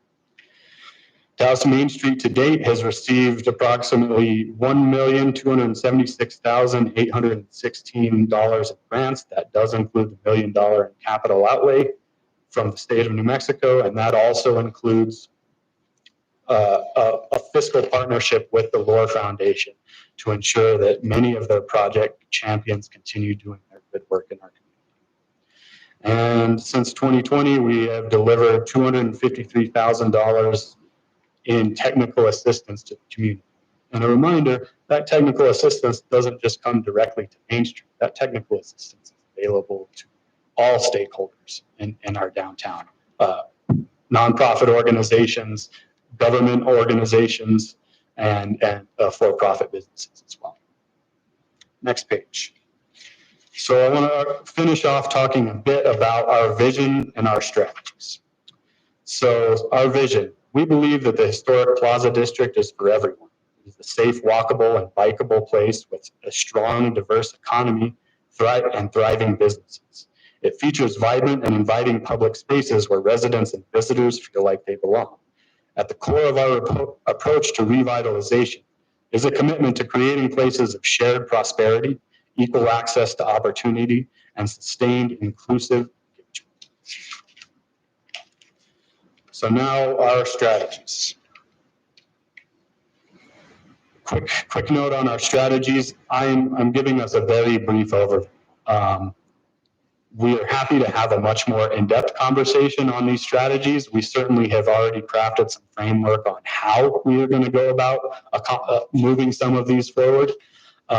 Two of our next big orders of business involving our strategies are, one, begin engaging all communities in Taos, specifically communities that are not typically engaged around community level issues, and our downtown more specifically. So we have a lot of community engagement work around these strategies ahead of us to make sure that we're getting these right. People in the community are seeing and understanding the same things. And then with our next wave of board recruitment, the board will really begin working with staff on how to operationalize that strategy, make sure we are really making progress on those every year. So these strategies will help address the following priorities of the community. The loss of the Plaza District is a vibrant space for community and the general absence of vibrant civic space for the community. The decreasing presence of residents, particularly families with children, youth, and seniors from the Plaza District. The loss of the Plaza as a vibrant economic center for the community, including the offering of services and experiences for residents that can offer a more consistent demand, and the lack of better employment opportunities for residents, which contribute to the exodus of younger residents from the community, and the loss of the potential that they represent for contributing further to the development of the economy. So really, we want to make sure that our strategies address these following those priorities. Next page. So strategy number one, an inclusive, vibrant civic space. We want to reinvigorate the plaza as an inclusive, vibrant space for civic life of the whole community, particularly inviting and welcoming for families with children, youth, and seniors aging in place. Next page. Strategy two, a diverse, creative economy. Encouraging more diversity among the economic activity in the Plaza District. Developing improved economic diversity, particularly promoting creative industries that can provide more and improved employment opportunities to residents, would attract more residents to the district and increase resident demand for products and services in the district, which supports the civic life-focused reinvigoration of the district that is the focus of the first strategy. Strategy number three, supporting responsible tourism in a community-focused district. So promoting tourism that supports and contributes to the plaza being an inclusive, vibrant civic space and serves as a model and hub for civic tourism throughout the greater Taos community is part of a highly developed economy. This would provide residents with the greatest opportunities for improved livelihoods. This strategy will help Taos Main Street and the broader group of community stakeholders accomplish some of the goals and key initiatives laid out in the Destination Stewardship Plan. And next page. Finally, building an effective Taos Main Street. Foundational to these strategies is the belief that Taos Main Street needs to be a social movement to realize this vision for the Plaza District. And the role of the Taos Main Street organization is to spearhead the efforts to effectively and meaningfully engage the community in building and growing this movement. More specifically, the role of Taos Main Street is to ensure that the greater Taos community is meaningfully and inclusively engaged in this movement, and that this movement represents the aspirations of everyone in the community as best as possible. In particular, in order to fulfill this role effectively, the Taos Main Street organization is responsible for engaging community members who may feel less welcome engaging in such efforts, including because of feelings that their engagement is less valued because it seemingly has been previously, even intergenerationally. And last page. So in conclusion, Taos Main Street believes that we have a once-in-a-generation opportunity in front of us to revitalize the Plaza District. We also believe that it is part of our role to build off significant time and resources the community has already invested in this endeavor. Taos Main Street is well positioned to provide a vehicle for partnership so that all stakeholders can work together to achieve the best possible outcome for the Plaza District and the greater Taos community. Taos Main Street humbly and respectfully invites Taos County to consider partnering with us in building this movement so that we may work closer together to realize the community's aspirations and shared vision. That's, I thank the commission for its time, I thank the staff for its time, and I stand for any questions. So that sounds like a great plan for reinvigorating the plaza as an inclusive and vibrant space. My question is, what do you consider to be the plaza? Is it the historic district? What is your definition of the plaza? So in forming the Main Street organization, we had to draw a boundary and create a district. So when we say Main Street district, we don't actually have a Main Street in Taos. So that word doesn't connect so well with people. So we're really talking about the plaza and its surrounding area. So it's a little bit smaller than the historic overlay zone, but it's pretty similar. So some of this funding that is available, could it be spent on the central part of the plaza? Well, so the funding originally was allocated to go specifically to the center part of the plaza and really focus on people-centered improvements, making that space more friendly and welcoming to people, specifically residents. So how do you foresee the project moving forward? The funding is immediately available, and as I understand it, it's fiscal agent is the town of Taos. So what role do you see the county playing? Well, so it's a bit of we're in a bit of a challenging situation currently with that. The original, as you stated, the partnership currently exists between the state of New Mexico Main Street, the town of Taos, and Taos Main Street. They defer to the partnership on the allocation of that funding. So we hope, again, Taos Main Street's most appropriate role is to really try and bring all the stakeholders to the table. Our job is to work with all stakeholders to ensure the best possible outcome. We have to maintain relatively neutral per guidance from the state and how we go about that. But we hope that the town and the county can continue those discussions, and maybe we can arrive at an outcome that we all want to see. So collaboration of all parties is really essential. Other questions?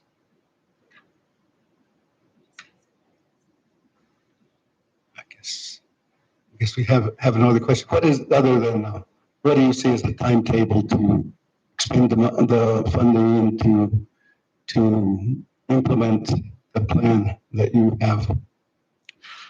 Well, the grant agreement has still yet to be executed because there's not an official agreement between the town and the county. We likely will have about 2 years once the grant agreement is executed to spend down those funds. But the state has agreed, they are aware of the situation, and the clock, they haven't started the clock officially on it yet. But once the grant agreement is executed, from that point, we would have about 2 years. I do have a question. Is there a detailed plan on what that 1 million was going to cover in the plaza? Like lighting, is there actual detailed plan? So that's a good question. Originally, we proposed to the town that we would use the Plaza Cultural Landscape Report from 2016 as the guidance for that project. But when we applied for the funding, the plan was to really do spend probably 6 months at least doing community engagement level work to really ensure that the community was in agreement with some of those concepts proposed in the cultural landscape report. We don't in any way, shape, or form want to dictate that plan to the community. We want the community to help us create that plan and help us, see the vision of a more inclusive plaza. So currently, no, there's not a detailed plan. The first piece of that work would be, again, probably an extensive 6-month community engagement process where we engage a variety of stakeholders on that project. And again, we would use the cultural landscape report as sort of our backdrop, to give everybody some ideas of what we're talking about and what we're looking at. But really, it needs to be a ground up project. It can't be top down, because then I think we just end up with something that the community may not really want at the end of the day. So the MRA, did details come out from the public as to what they might want to see in the plaza? Because it seems like that might have been some of the starting point or the work. Sure. I mean, we see what we saw is very intuitive commentary from the public. I mean, places to sit, better lighting, maybe some more shade, possibly some more green area. Most people seem to be very connected to some of the things that are currently there. A lot of people seem to, they want the gazebo to stay. Everybody wants the Veterans Memorial to stay and the statue of Padre Martinez to stay. So I think that there's still plenty we could do to make it a much more friendly space, but that's what we see from the public, places to sit, lighting, shade, perhaps a better layout for events and activities, so we can host some more events and activities on the plaza once again. Those type of things are the typical feedback we get. No further questions. Thank you, Charles, for the presentation. For my part, we look forward to working with you to make this project come to fruition. It's something that's definitely needed to reinvigorate the plaza and make it lively, and it's a place that people look forward to going to. And so we definitely will continue communications and collaboration, which is what's going to be needed for it to happen. So thank you. Thank you for your time. Thank you so much, Charles. And Mr. Chair, I'd like to make a motion for 5 or 10 minute recess. We have a motion, Commissioner Brush, for a 5-minute break. Is there a second? Second. Second by Commissioner Hill. We'll take a short break and then be back. Thank you. Madam Clerk, call the roll, please. Commissioner Romero? Commissioner Hill? Yes. Commissioner Brush? Yes. Vice Chair Mascareñas? Yes. Chair Romero? Yes.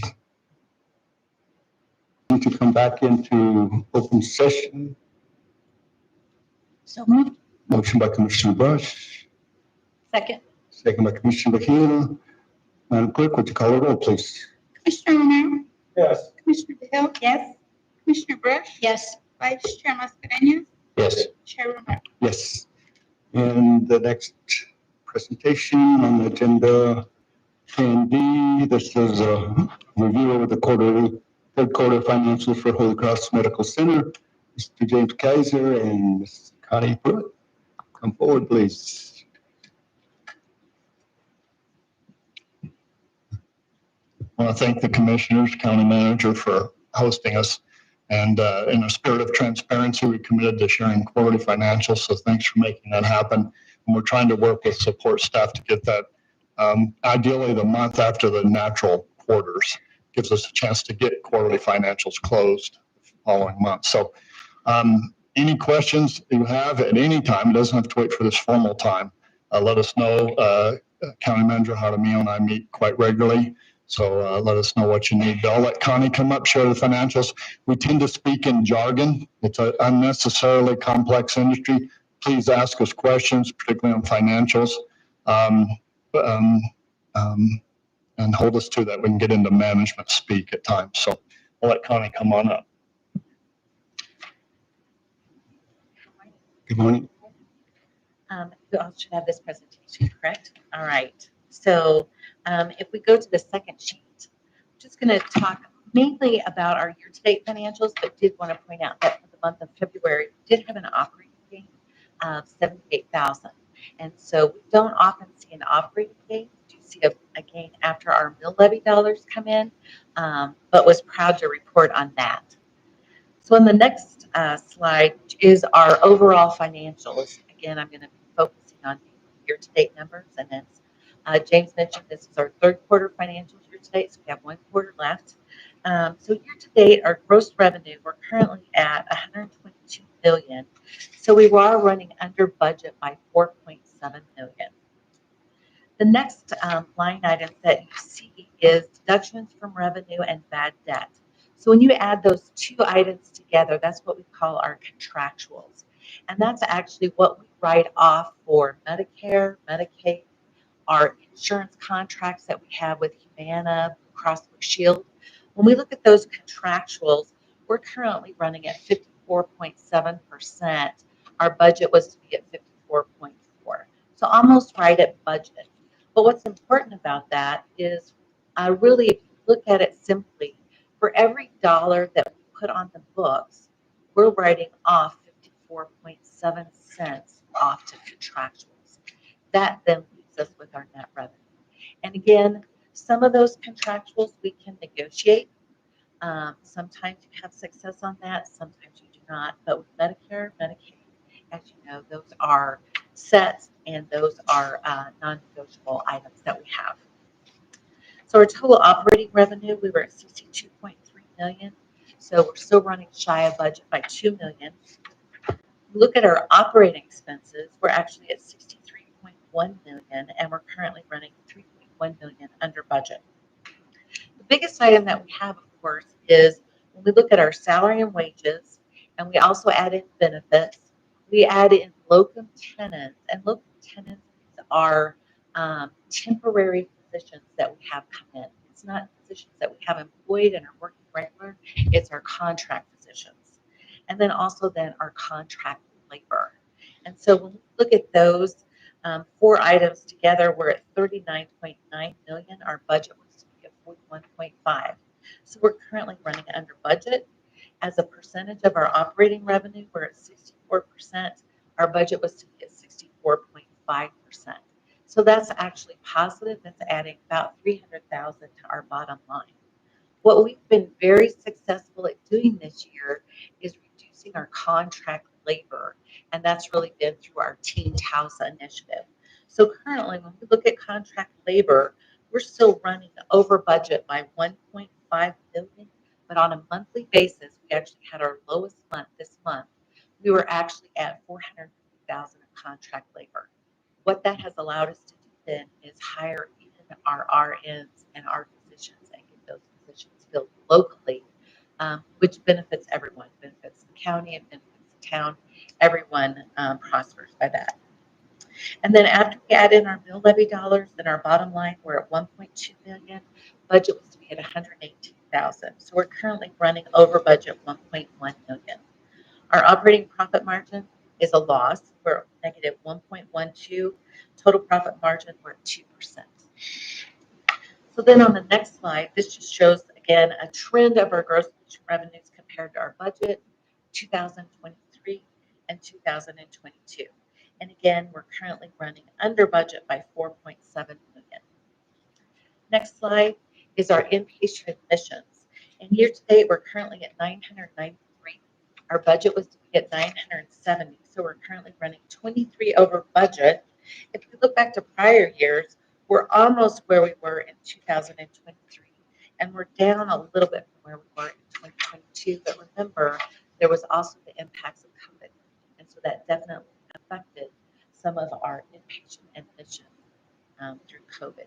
The other thing that we've seen specifically in surgery is Medicare kind of sets the standard of this is an inpatient surgery, this is an outpatient surgery. And more of our inpatient surgeries, especially in orthopedics, our total knees and our total hips used to be an inpatient procedure, and those are now an outpatient procedure. That's good for the patient in that they don't have to incur that overnight stay, but it is a flip that we're seeing from our inpatient revenue to our outpatient revenue.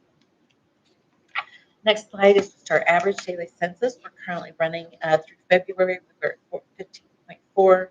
Our budget was to be overall at 14.6. Next slide is our newborns. So we're currently having a great year on our newborns. We're currently at 114. And then our budget was to be at 100 through February. So that's been good news.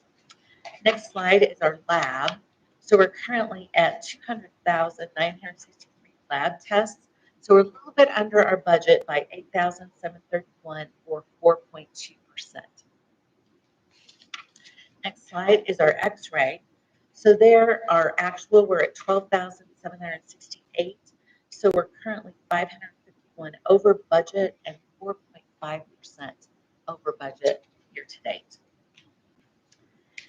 Next slide is our total CT scans. We're currently running a little bit under our budget. So we're under 111 year to date, which is 11% under our budget. We are running ahead of where we were in prior years. Our MRI, we're at 1,221, running a little bit under budget by 34. Our average in 24, we've been at 136, and our average in 23 was 139. So almost right at where we were in 2023.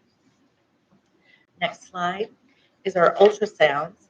So we're currently at 6,035. So we're 318 ahead of budget, and we've increased by 5.6%.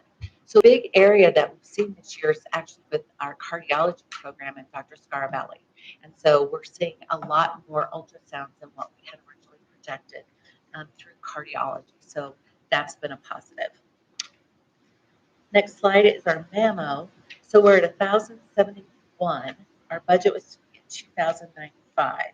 So we're running under our budget by 15%, but we are running ahead of our prior year by 3%. Next slide is our ED. So we're currently at 12,800 visits. Our budget was to be at 10,844. So we're currently 18% over our budget. We look back to 2023, we're over by 11.7%, and back from 22, we're up 19.3%. So that's been very positive for us. That's gained back some of that community confidence back in our ER. And then as well, the ER is kind of the entrance into the hospital and other services that we have to provide. So the more that we can instill that confidence and have our community coming to our ED, again, it's a feeder for the rest of the hospital.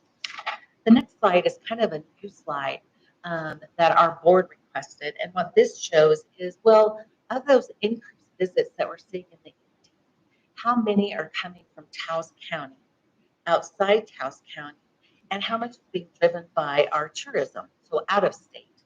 And so in 2023, we were at 83.9% are coming from Taos County. That's an increase, as you'll see from the prior years. 22, we were at 79.1. 2021, we were at 81.3. 2020, we were And that was even during COVID. So again, we're seeing that increase now through Taos County. Outside Taos County, we're at 8.7%. So it's up a little bit as well. And then where we've seen the decrease a little bit is in our out of state. And so that's down 7.3%. So next slide is our surgery visits. So we're currently at 2,035. Our budget was to be at 2,062. So we're actually under budget 27 and we're down 1.3%. The bulk of that is really, we had a signed contract in for a general surgeon. And so we normally don't budget for a physician to come in and increase our surgeries unless we have a signed contract. Well, we did. And then at the last minute, he decided not to come. So we did have some numbers in our budget in surgery. And so that's the main reason for missing the budget number. But if we look back to 23, we're actually up 4.6%. From 22, we're actually up 3.2. So even with that, we're up over prior years on surgery visits. Clinic visits, so that's actually our medical clinics. And so currently we're at 16,567.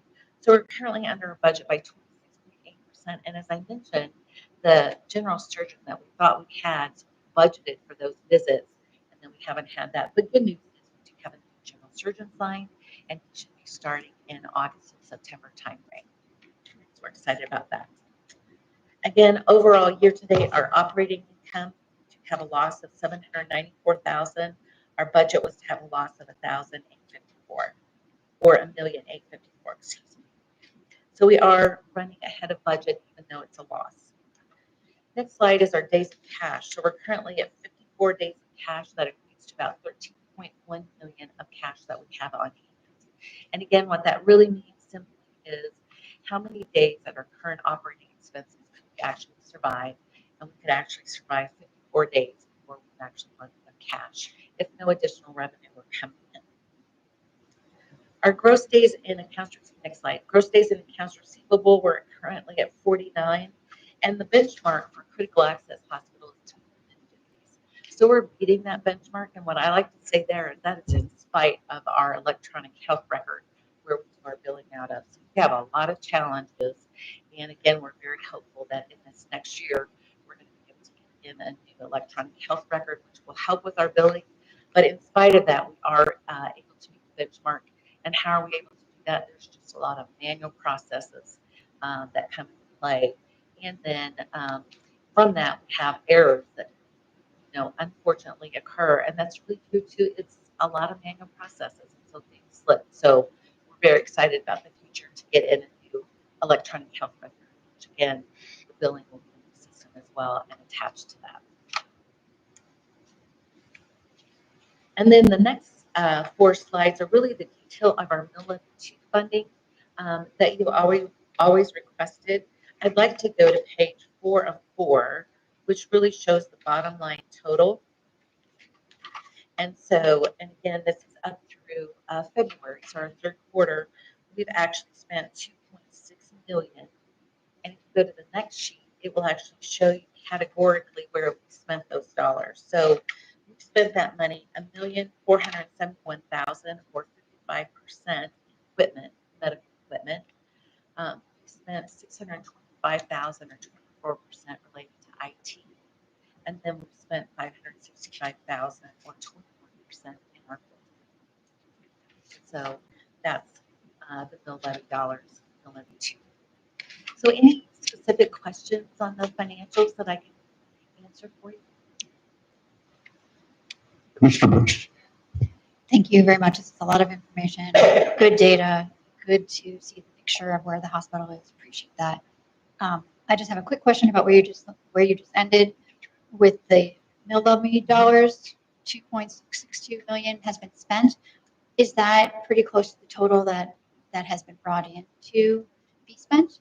No, we've got 1.8 million, and so currently, what we're currently doing is we've had submitted our fiscal year 25 capital budget items from our directors and managers. And so we're trying to prioritize of that, what is the most critical that needs to be spent. We've always had some dollars left for contingency because we had so much equipment breaking that we were concerned that if we spent it all, that we wouldn't have anything when something broke. And so our plan is, what are the top 10 items that we can spend of those dollars? And then in December timeframe, when we went with Brett and the bond, that's when we should have our GRT funding, and we should be able to then have that forward use of some of that capital equipment that's needed. Thank you. Makes sense. Questions?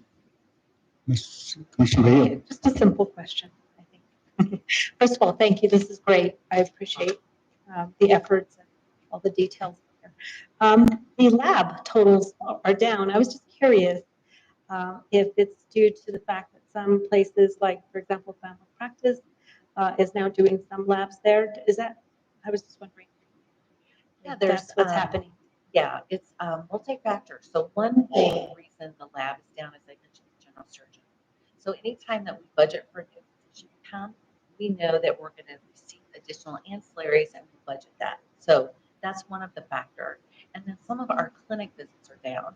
And so we had a Dr. Young, which is great. She's a part-time family practitioner. We had her budgeted to start much earlier than she did. Also, Dr. Scarabelli's wife, who's a nurse practitioner, we had her budgeted to start a little bit sooner than she did.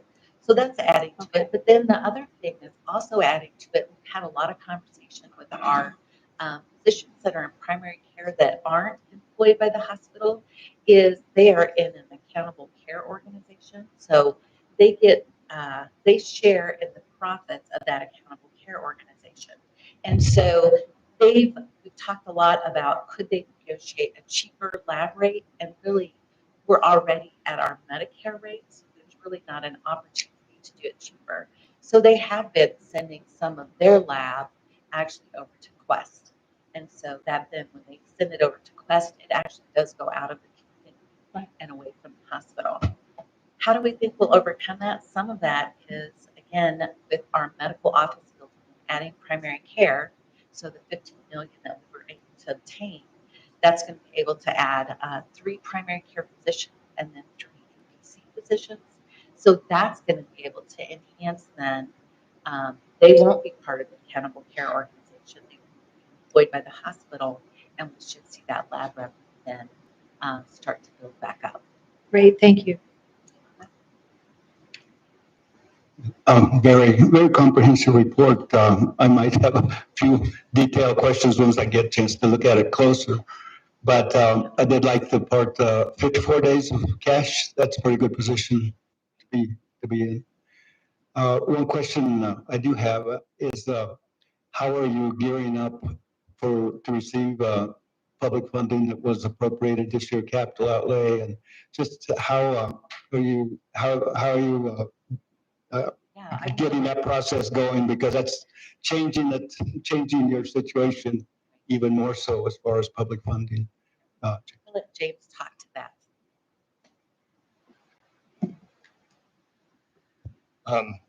One way we're gearing up is working with the county. We appreciate it as being fiscal agent. And there are some things that pop up, in terms of project management. The county spread thin. I think Commissioner Romero, and I've spoken with County Manager Jaramillo, we'll do our part. I mean, we have to shore up the safety net for this county, for this region. And so we'll be as involved as you'll let us be and help drive that, and then follow the process in terms of regulatory requirements for the county to do that. But there was even discussion around potential fiscal agent fees. We're happy to do whatever our part needs to be. You've done your part in supporting us, making it happen, and we'll do a part. It has to be collaboration. And so however we can best meet our needs as a whole, we will. I know you've been very involved, Brent. Senator Gonzalez has helped drive a lot of this.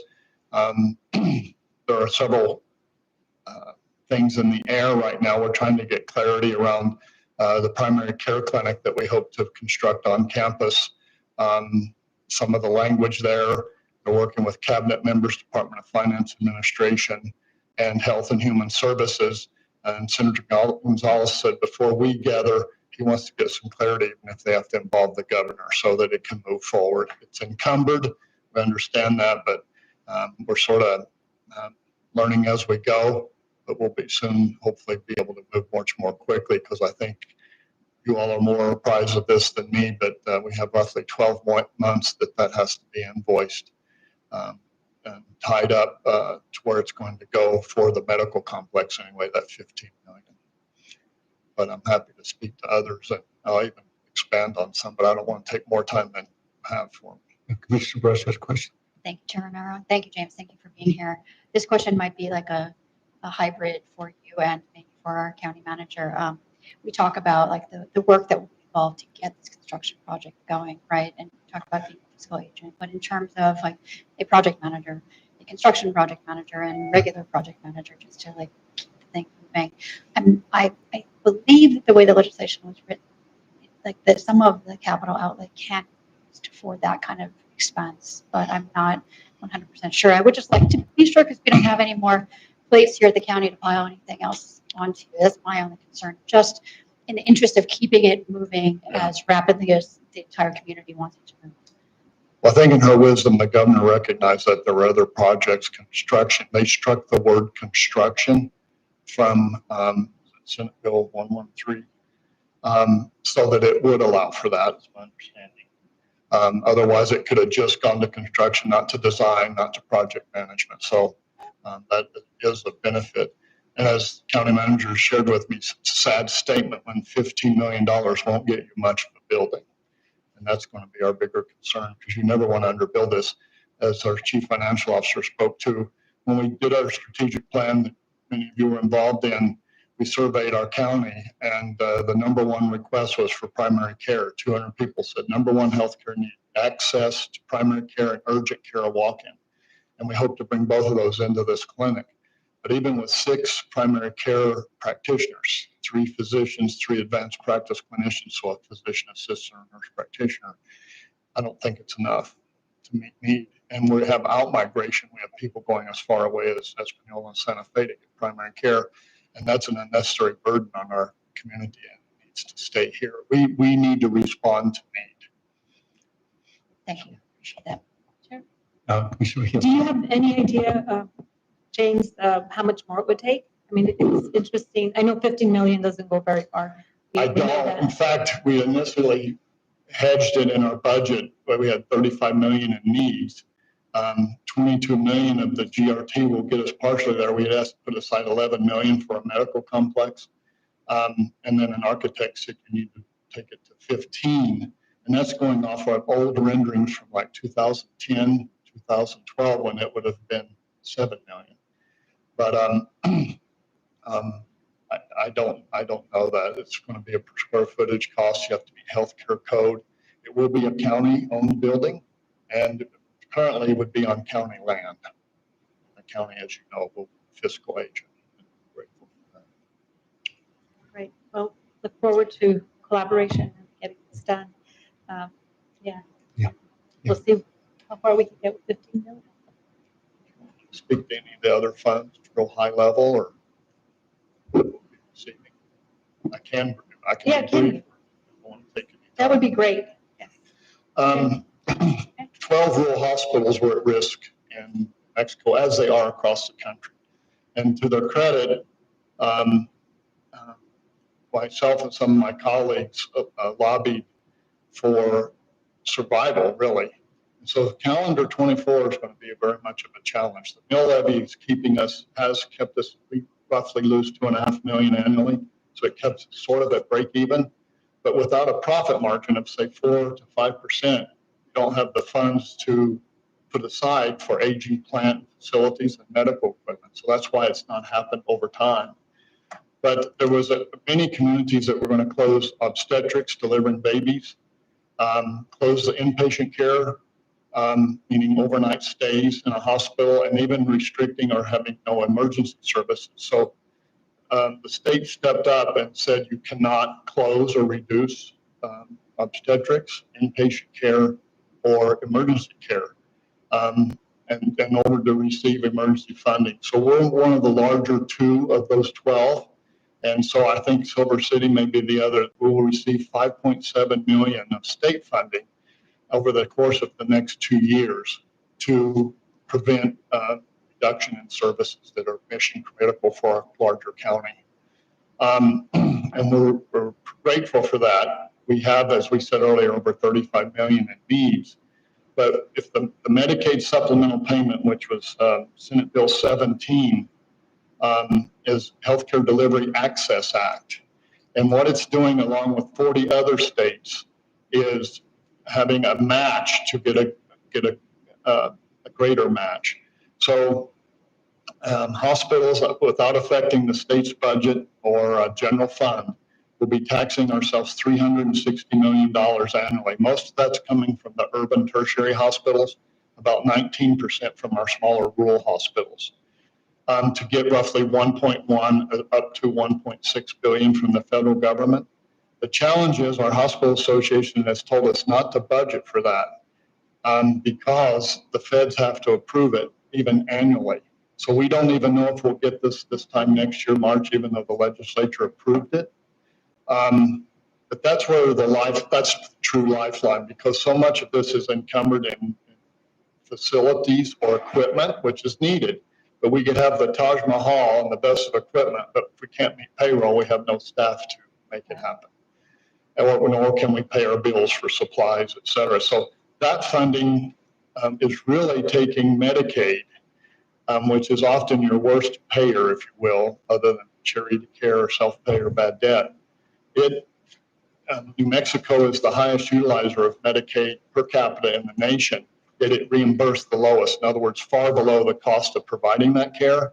Now it will reimburse closer to a commercial health insurance rate, what those would pay. So it's gone from the worst payer to at least average. And that's where the 13 million annually might come to us from that. That we can reinvest in growing programs or to build our cash reserves for that pandemic or that cyber attack rather than having to close. We can remain open and meet payroll and provide care for the community, regardless of pandemic, et cetera. That 50 days cash reserves, some of that is mill levy money that is encumbered. If we looked at real cash, it would be quite a bit less than that. That 5.7 million, the criterion that drove that was those hospitals at risk were under 100 days reserves, their savings account for that rainy day. And they said, use this to build that up so you're not so at risk and come to the legislature again asking for more money. So we have to balance that. There's tremendous needs that we have to meet, but we need to try to build those reserves so that we lessen risk down the road.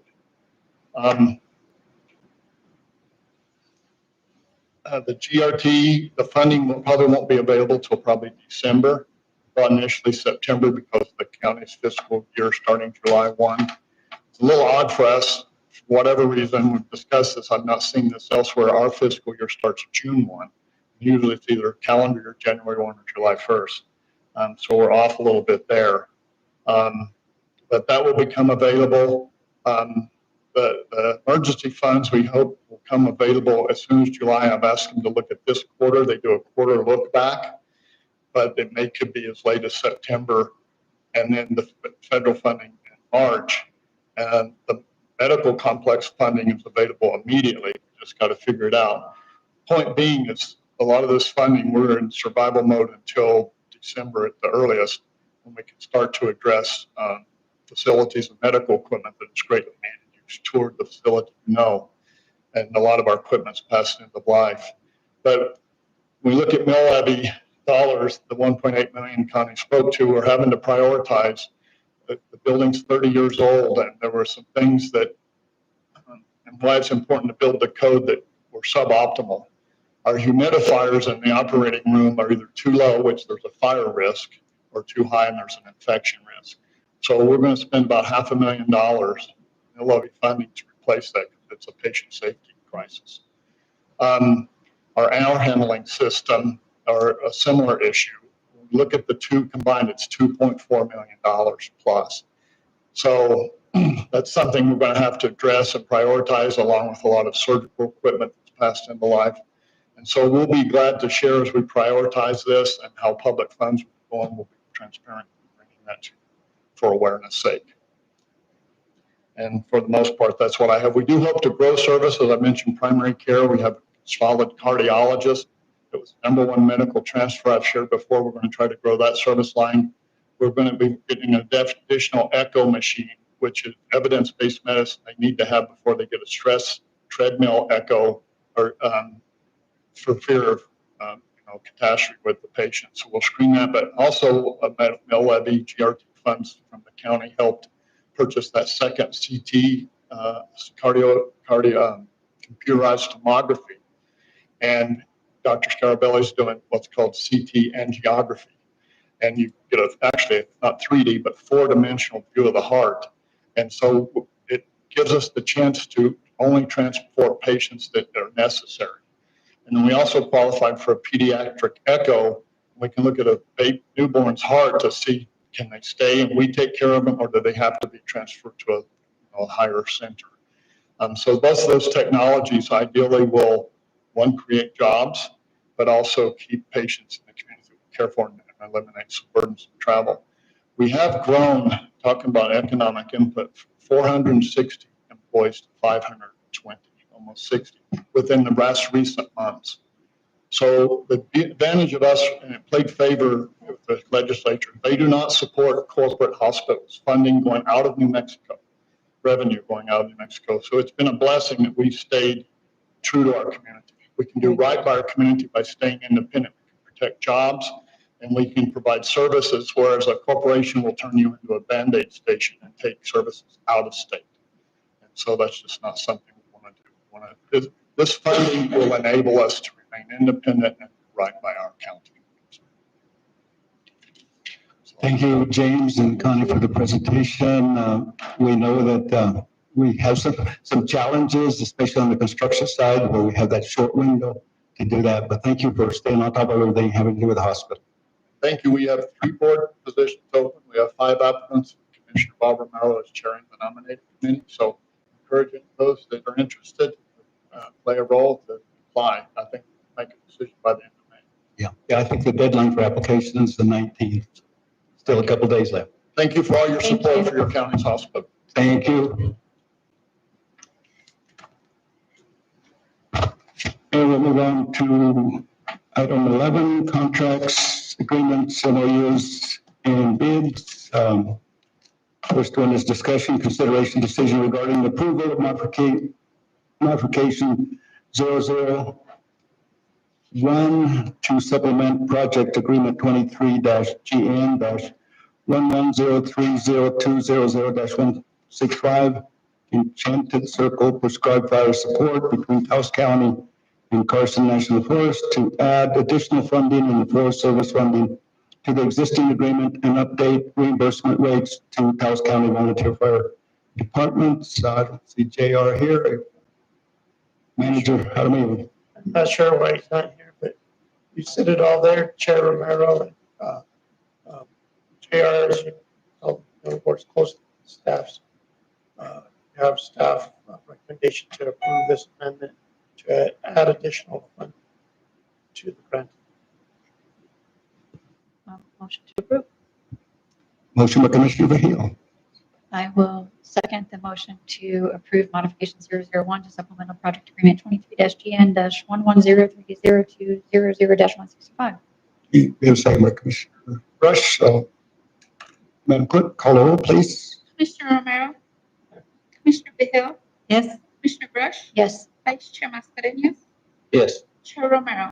Yes. And we'll move on into to B, discussion consideration regarding the approval of contract TCC 2021-43 A1 R3 Securus Monitoring Solutions finding final renewal allowed under the contract terms for ankle monitoring of released detainees.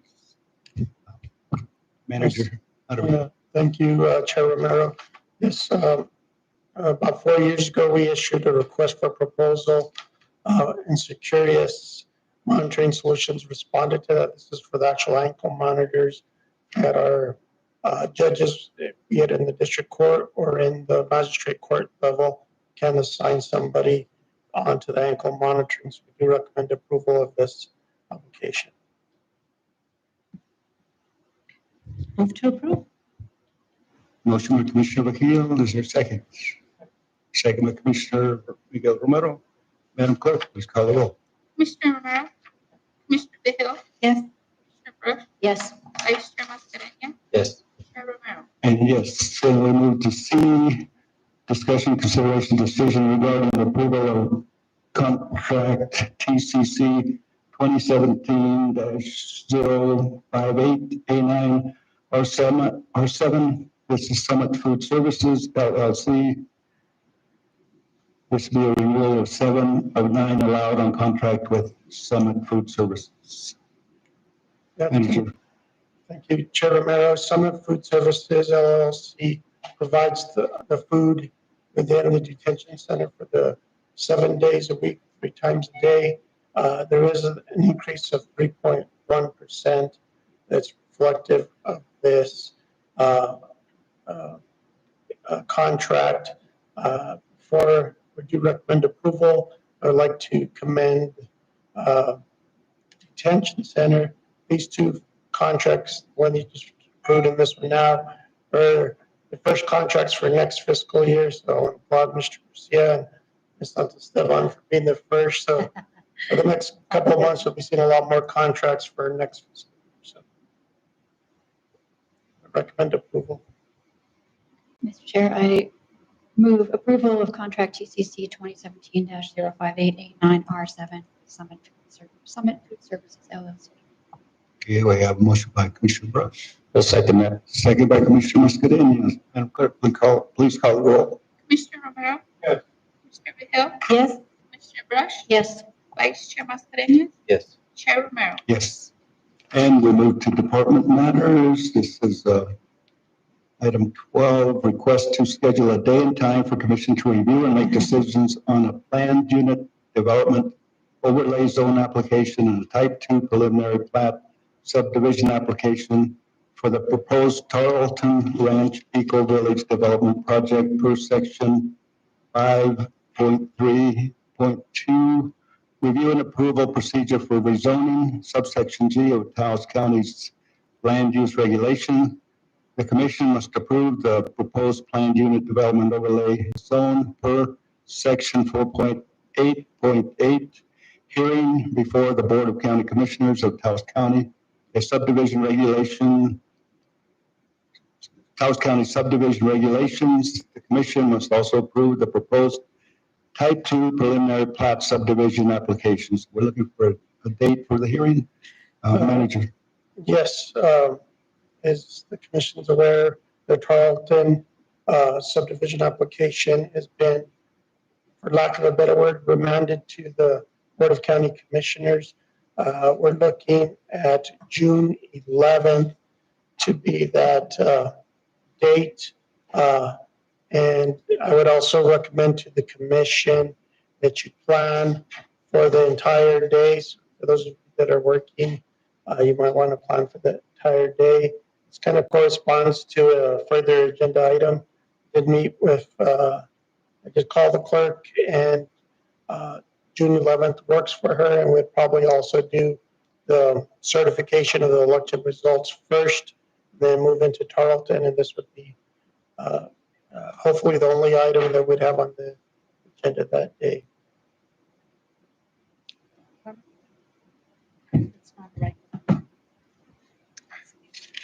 Good morning, Mr. Chairman, Commissioners. Staff stands for any questions at this time. My apologies for being a little late. I was working with a customer. So if you guys have any questions at this point about the proposed meeting date or the process that the applicants will have to follow in order to get approvals from you? Oh, okay. Yes, Mr. Chairman, Commissioners, according to Taos County subdivision regulations, the applicants have to place 2 legal ads in the Taos News. The first legal ad has to be at least 21 days prior to the meeting. And so that also means they have to send out certified letters to property owners within 1,000 feet at least 21 days before the hearing, and post notices on the property at least 21 days before the hearing. So that's the key number of days that the applicants have to follow prior to the meeting, is they have to get those notifications done 21 days before the meeting is scheduled. So that's key there when you're considering the date that you want to hold this hearing and the time. So the proposed date is June 11th. Work for all commissioners.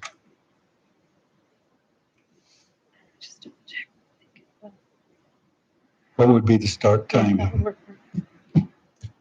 Mr. Chairman, Commissioners, that would be up to you to decide. But, just from past experience with the hearings that were held before the Planning Commission, I would plan at least on a, 5 to 6 hour day. So I would recommend, at least the morning, So 9 o'clock start time. 9 o'clock start time. Yeah, that. Well, that's that okay. date will work. What your motion to that?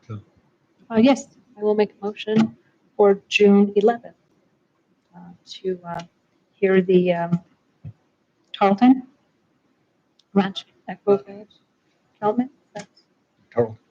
Did I say something different? Sorry, Tarleton. Okay, we have a motion to have the hearing on the Tarleton Ranch for June 11th. Is there a second? I'll second that. Second by Commissioner Mascarenhas. Madam Clerk, would you call the roll, please?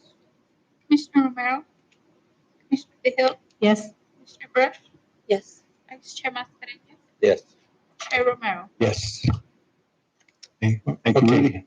Thank you, Mr. Chairman. Thank you, Commissioners. Have a good day. And we move then next to the consent agenda, item 13.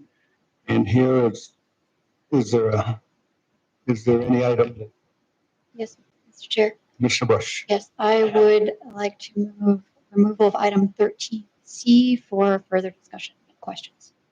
Okay, we have a motion by Commissioner Brush to remove C. Item C. Is there a second? Second. Second by Commissioner Vehil. Madam Clerk, call the roll. Commissioner Romero, Commissioner Vehil, Yes. Commissioner Brush, Yes. Vice Chair Mascarenhas, Yes. Chair Romero. Yes. Okay, then we move back to the AB, D, and E, or AB, yeah. Is there motions? I move that we approve of the consent agenda items A, B, D, and E as stated. Motion by Commissioner Vehil, second by Commissioner Miguel Romero. Madam Clerk, call the roll, please. Commissioner Romero, Commissioner Vehil, Yes. Commissioner Brush, Yes. Vice Chair Mascarenhas, Yes. Chair Romero. Yes. And so we move back to item C, approval of budget adjustment for the sheriff office to appropriate budget for equipment expenses, which include radio upgrades, flashlights, digital cameras, and ammunition for the remainder of FY 23, I guess 24. Okay, Madam, or Commissioner Brush.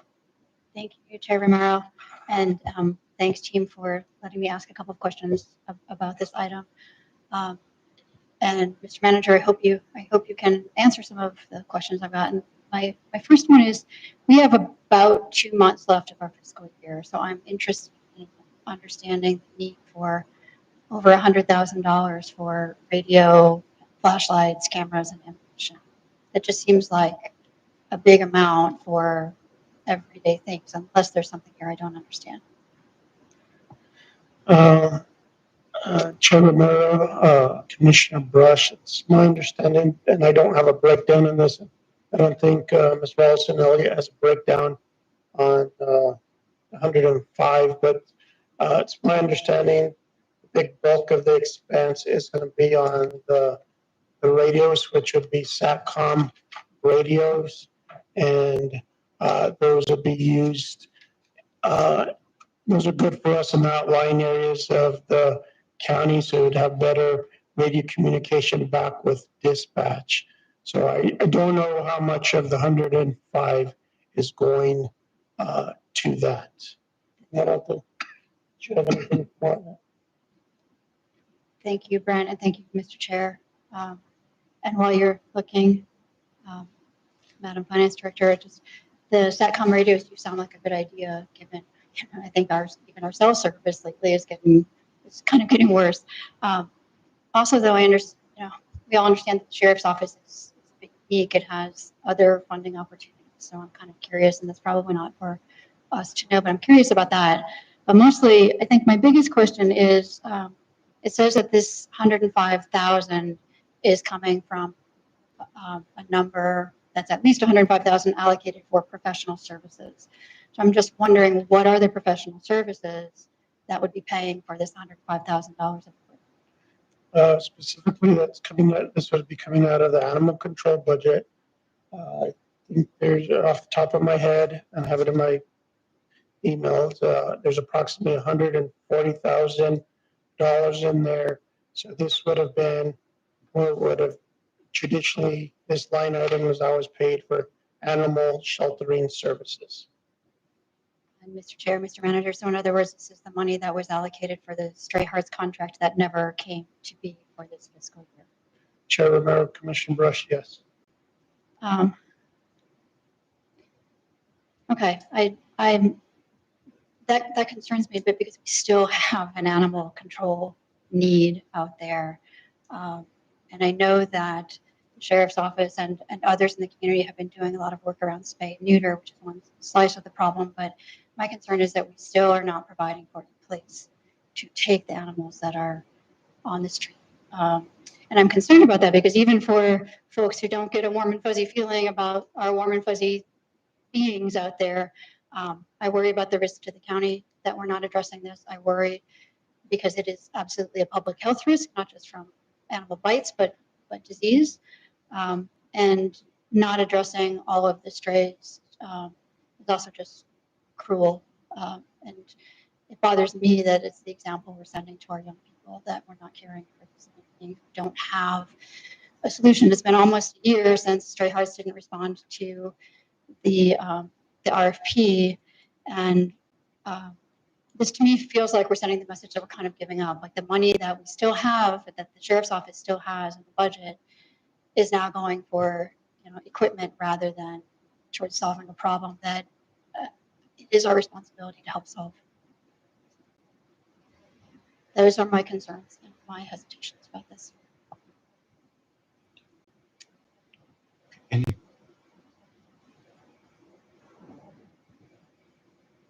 There isn't a breakdown for the SATCOM. Yeah, that might be a good idea.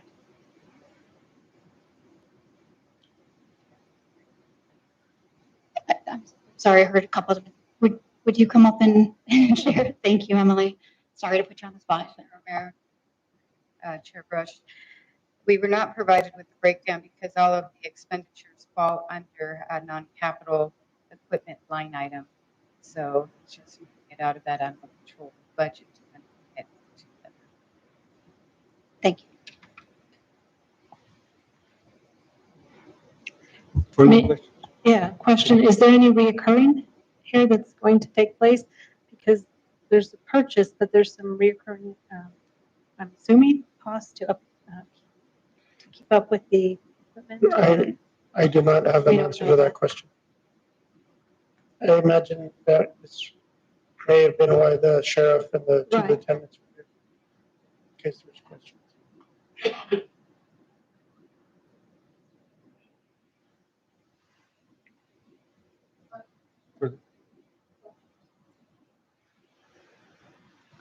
Where are we? Mr. Chair, Commissioner Brush, I was just discussing this matter with the manager. Ordinarily, when I have something come off consent in other jurisdictions that I work with, it's deferred to the next meeting for exactly this reason, so that the people that need to answer these questions are actually present, not right now. Having said that, in the interest of moving these forward, if you want, I do believe that this is a budget adjustment. So that means the contract for these phones is going to come back to you if it's above a certain dollar amount. Yeah. So it's probably going to come back to you, and you can rule on the substantive matter of that time. This is just the budget adjustment, internal process we're doing. So as I say, your options are a couple. One is you could go ahead and defer this to the next meeting. So,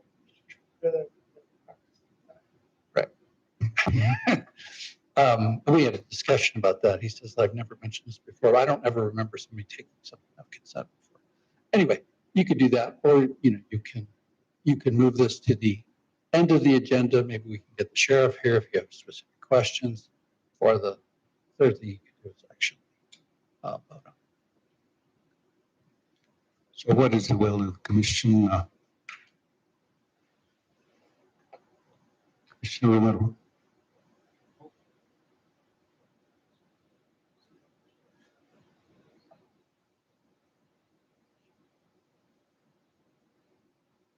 I'll second that.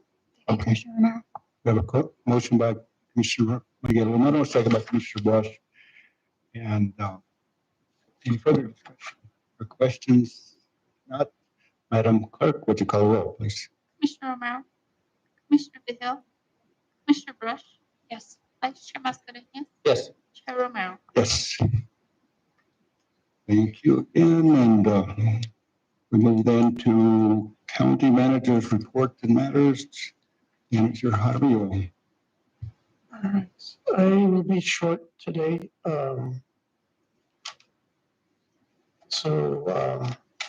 Just taking for a moment, I'll start from the bottom up with the bar that the commission just approved in item D. When Mr. Miller did the redo in here on the AV, part of it, he was trying to save money for equipment. And so we're not, as you know, every meeting there's been an issue, there's been issues at the planning commission meeting. As an example, today, we weren't able to put up the PowerPoints on your monitors. So the money we moved in item D will solve those problems, and we'll work with Sharp equipment to solve the remaining problems. We're just trying to save money by doing it that way.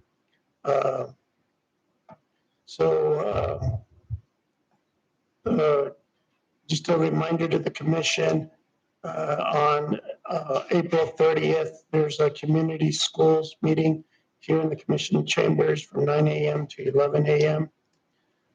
We've held 2 public meetings regarding the comprehensive plan, and those were both held here last Monday. One was during mid-afternoon, the other one was in the evening. Both were well attended. The public meeting for Penasco is set for May 2nd, Thursday at 6 p.m. at the Senior Center. And so that's Penasco, Thursday, May 2nd at 6 p.m. And the meeting for the North is in the Cuesta Senior Center on April 30th at 6 p.m. I did ask Rachel, we're gonna wanna maybe add at least another 4 public meetings, and I want to see what the cost of that would be to add additional 4 meetings to that. Folks are working hard on the budget. Mrs. Wilson Elliott is working on the third quarter quarterly report to DFA, doing some other reconciliations, and working hard and getting us on track. I want to also announce that yesterday Jessica did release a press release on the Lodgers Tax Grant Program seeking applications. The application period opens on April 22nd, closes May 15th. The funding is available to any type of entity, nonprofit or for-profit, that promotes travel, tourism, and the benefit of Taos County. The proposals must align with the mission, vision, and goals of the Taos County Lodgers Tax Grant Program. So, so that's going to go live on April 22nd for that. Just another reminder also on April 30th in the afternoon, there's Economic Development Summit Part 3 This will be at Sagebrush as well. This will be from 2:30 to 5 p.m. And those of you that were at part 2, part 3 was actually requested by everybody in attendance to have another one of these. And then I don't think we can bring it up, but I'll just talk about her excitement. I'll let her. Armio. Good morning, Mr. Chairman, Commissioners. I think it was last week, last Thursday. We have now published a new economic development website on the Taos County webpage. So it feels great to have a department live out in the world. I feel a little more real being out on the interwebs. I encourage you to take a look through this website. If you go under departments and then you'll see economic development, there are a few different sections just about doing business in Taos County, some resources and links to the comprehensive planning process, to the North Central New Mexico Economic Development District SEDS plan, and then some invitations to let folks be in touch with me if they have ideas or need technical assistance. There's a section around current projects and initiatives, which details a lot of the work that's happening. And again, an invitation for folks to learn different ways that economic development can work with businesses in the county. Thanks. And then a whole section on the Lodgers Tax Grant Program with all of the guidelines that you all approved. The application will be available there. I'm working with True Kids One right now to create an instructional video on how to apply. They're also going to do some of the promotional marketing work for us. And on this front page, there's a resource spotlight that has kind of up and coming things that are going on. So definitely encourage you to take a look, and it's exciting. Thank you. Thank you. And with that, I stand for any questions. Just some clarification, what was the date on the summit? The Economic Development Summit is April 30th at 2:30 to 5 p.m. And I just wanted to make a comment on the meetings that will be held throughout the community in regards to the comprehensive plan. I believe you said in Penasco and then over in Cuesta, but I just want to make sure we don't forget the Tres Piedras area and Carson. I mentioned those to Rachel. I know Rachel's probably watching right now too, but yeah, so the other public meeting that I would like to have is with the employees. And a lot of times the employees feel like their voices are not heard, or so I want to give the employees the opportunity to come in and do the same exercise that was done, but get their input. That's good. I think it's very important to get the employee input. Further questions? If not, we'll move then to B, discussion consideration decision regarding moving the date for the regular commission meetings in the month of June 2024. June has become kind of complicated. We just set the June 11th public hearing, and then our first meeting, June 4th, is the election day, and then we have a special meeting on the 28th. So is there a recommendation on maybe we should meet on the 18th and try to cover it all, or what? The 28th, pardon me, Chair Romero, May 28th is Tuesday after Memorial Day that would come in to approve the budget. There could be some items that we could add to that, like contracts, or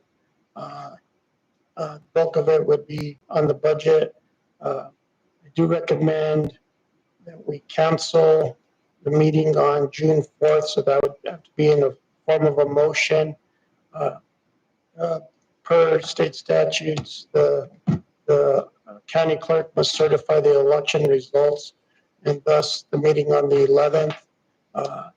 Clerk Montoya feels that she'll get all that she needs to get done by the 11th. And then we couple that with the Tarleton hearing as well. That's probably going to be full day, probably Clerk Montoya, usually it's about 30 minutes that she takes, and if that, so that part will go fairly quickly. And then we have a meeting on the 18th as well, so our scheduled meeting's the 18th. I know that's the start of New Mexico County's conference. I don't know if we changed that based on the 18th. I'm sure clerk's office does have support if she attends at least the conference. I'm sure Tammy would be available for us on the 18th if we keep that meeting date. What are the dates of the conference? The conference starts the 18th through the 21st. And that'll be in Las Vegas, just over the mountain.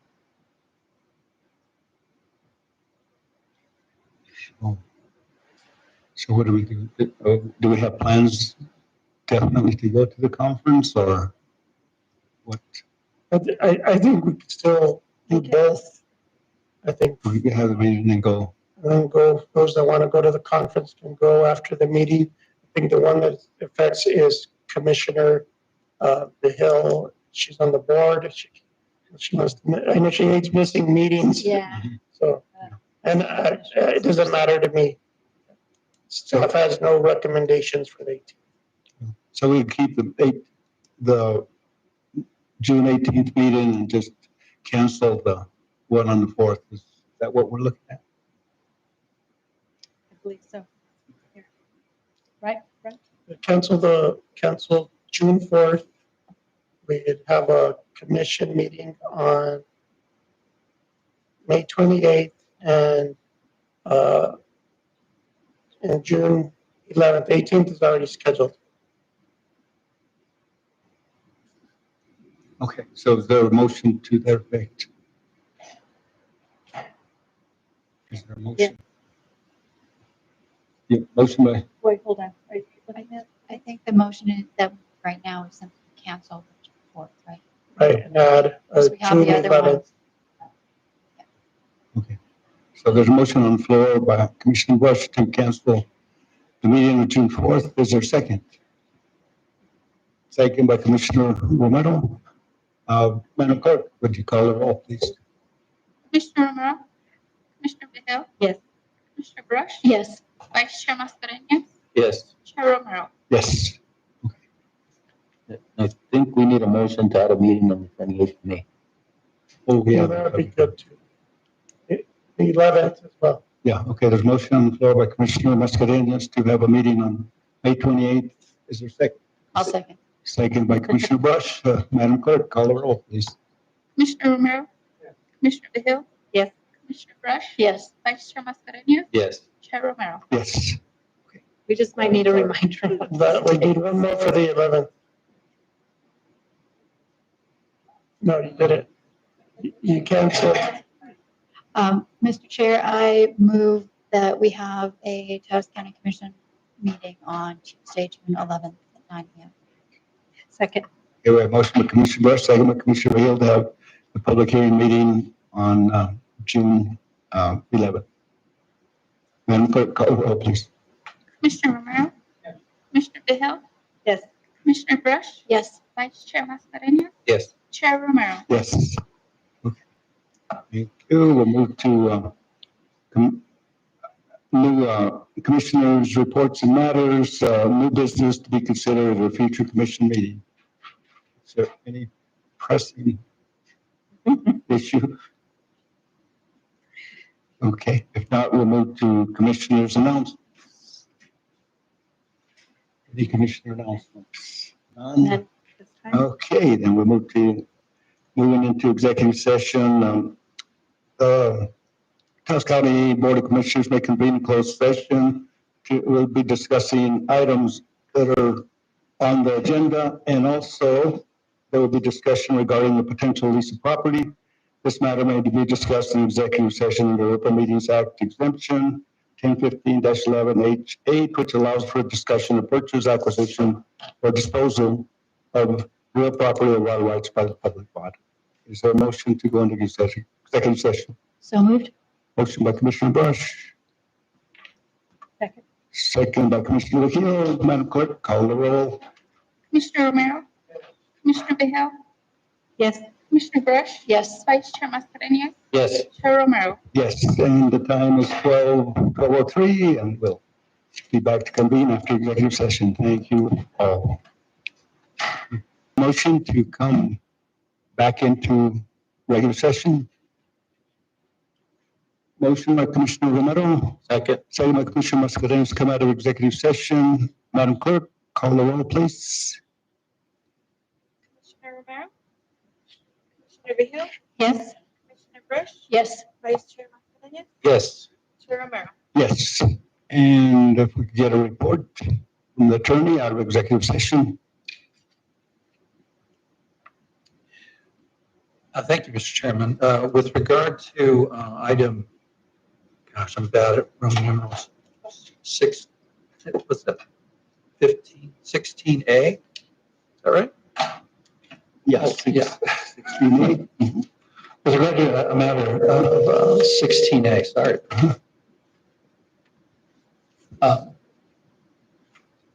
No, I'm sorry, I'm trying to read which one of these. A was on A was on the personnel. that was on the traditional historic community, right?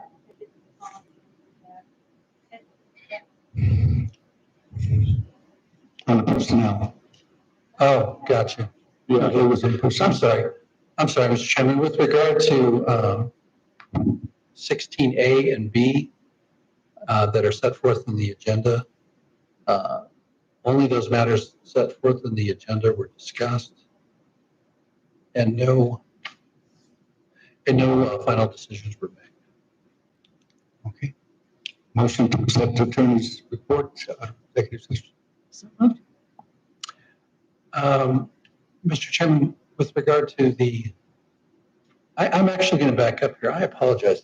My fault. With regard to A, no final decision was made. With regard to B, if we could open that up again, a motion to open that up again, because that's where we need the motion on. No, that's not right. The traditional historic community. Yeah, that is it. No, that's the third one. That's, I've got it. Under B, it says discussion regarding potential litigation involving annexation of traditional historic community. right. That's where you have the motion. Is that right? Right. Okay. Discussion. I thought it was, decision is down below though. So there's a decision. Okay. Separate. And then we had discussion on the plaza. On the plaza. With regard to the discussion with regard to the plaza, which was added late, we only discussed the lease of the plaza, potential lease of the plaza, and no final decisions were made.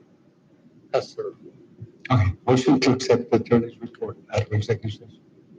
So moved. Motion by Commissioner Brush. Second by Commissioner Romero. Madam Clerk, call the roll, please. Commissioner Romero? Yes. Commissioner Vehil? Yes. Commissioner Brush? Yes. Vice Chair Mascarenhas? Yes. Chair Romero? Yes. And now we can have the action. Thank you, sir. My apologies. With regard to item 17A, regarding the decision of potential litigation involving a traditional historic community, that matter was discussed in closed session, and no final decision was made. However, this is your opportunity to motions to decide that. Yeah. May. Chair. if I may. Commissioner Hill. Yes, I would like to move to direct the county attorney to appear at the town council's April 23rd, 2024 meeting to express the county's opposition to the proposed annexation of a property within Las Comunidades del Valle de los Ranchos Traditional Historic. We have a motion by Commissioner Hill. Is there a second? I'll second that. Second by Commissioner Mascarenhas. Madam Clerk, please call the roll. Commissioner Vehil? Yes. Commissioner Brush? Yes. Vice Chair Mascarenhas? Yes. Chair Romero? And yes, And we're going to adjournment. I'll make a motion to adjourn. Is there a second? Second. Second by Commissioner Beal. All in favor, indicate by saying aye. Aye. All opposed. We're going upstairs again?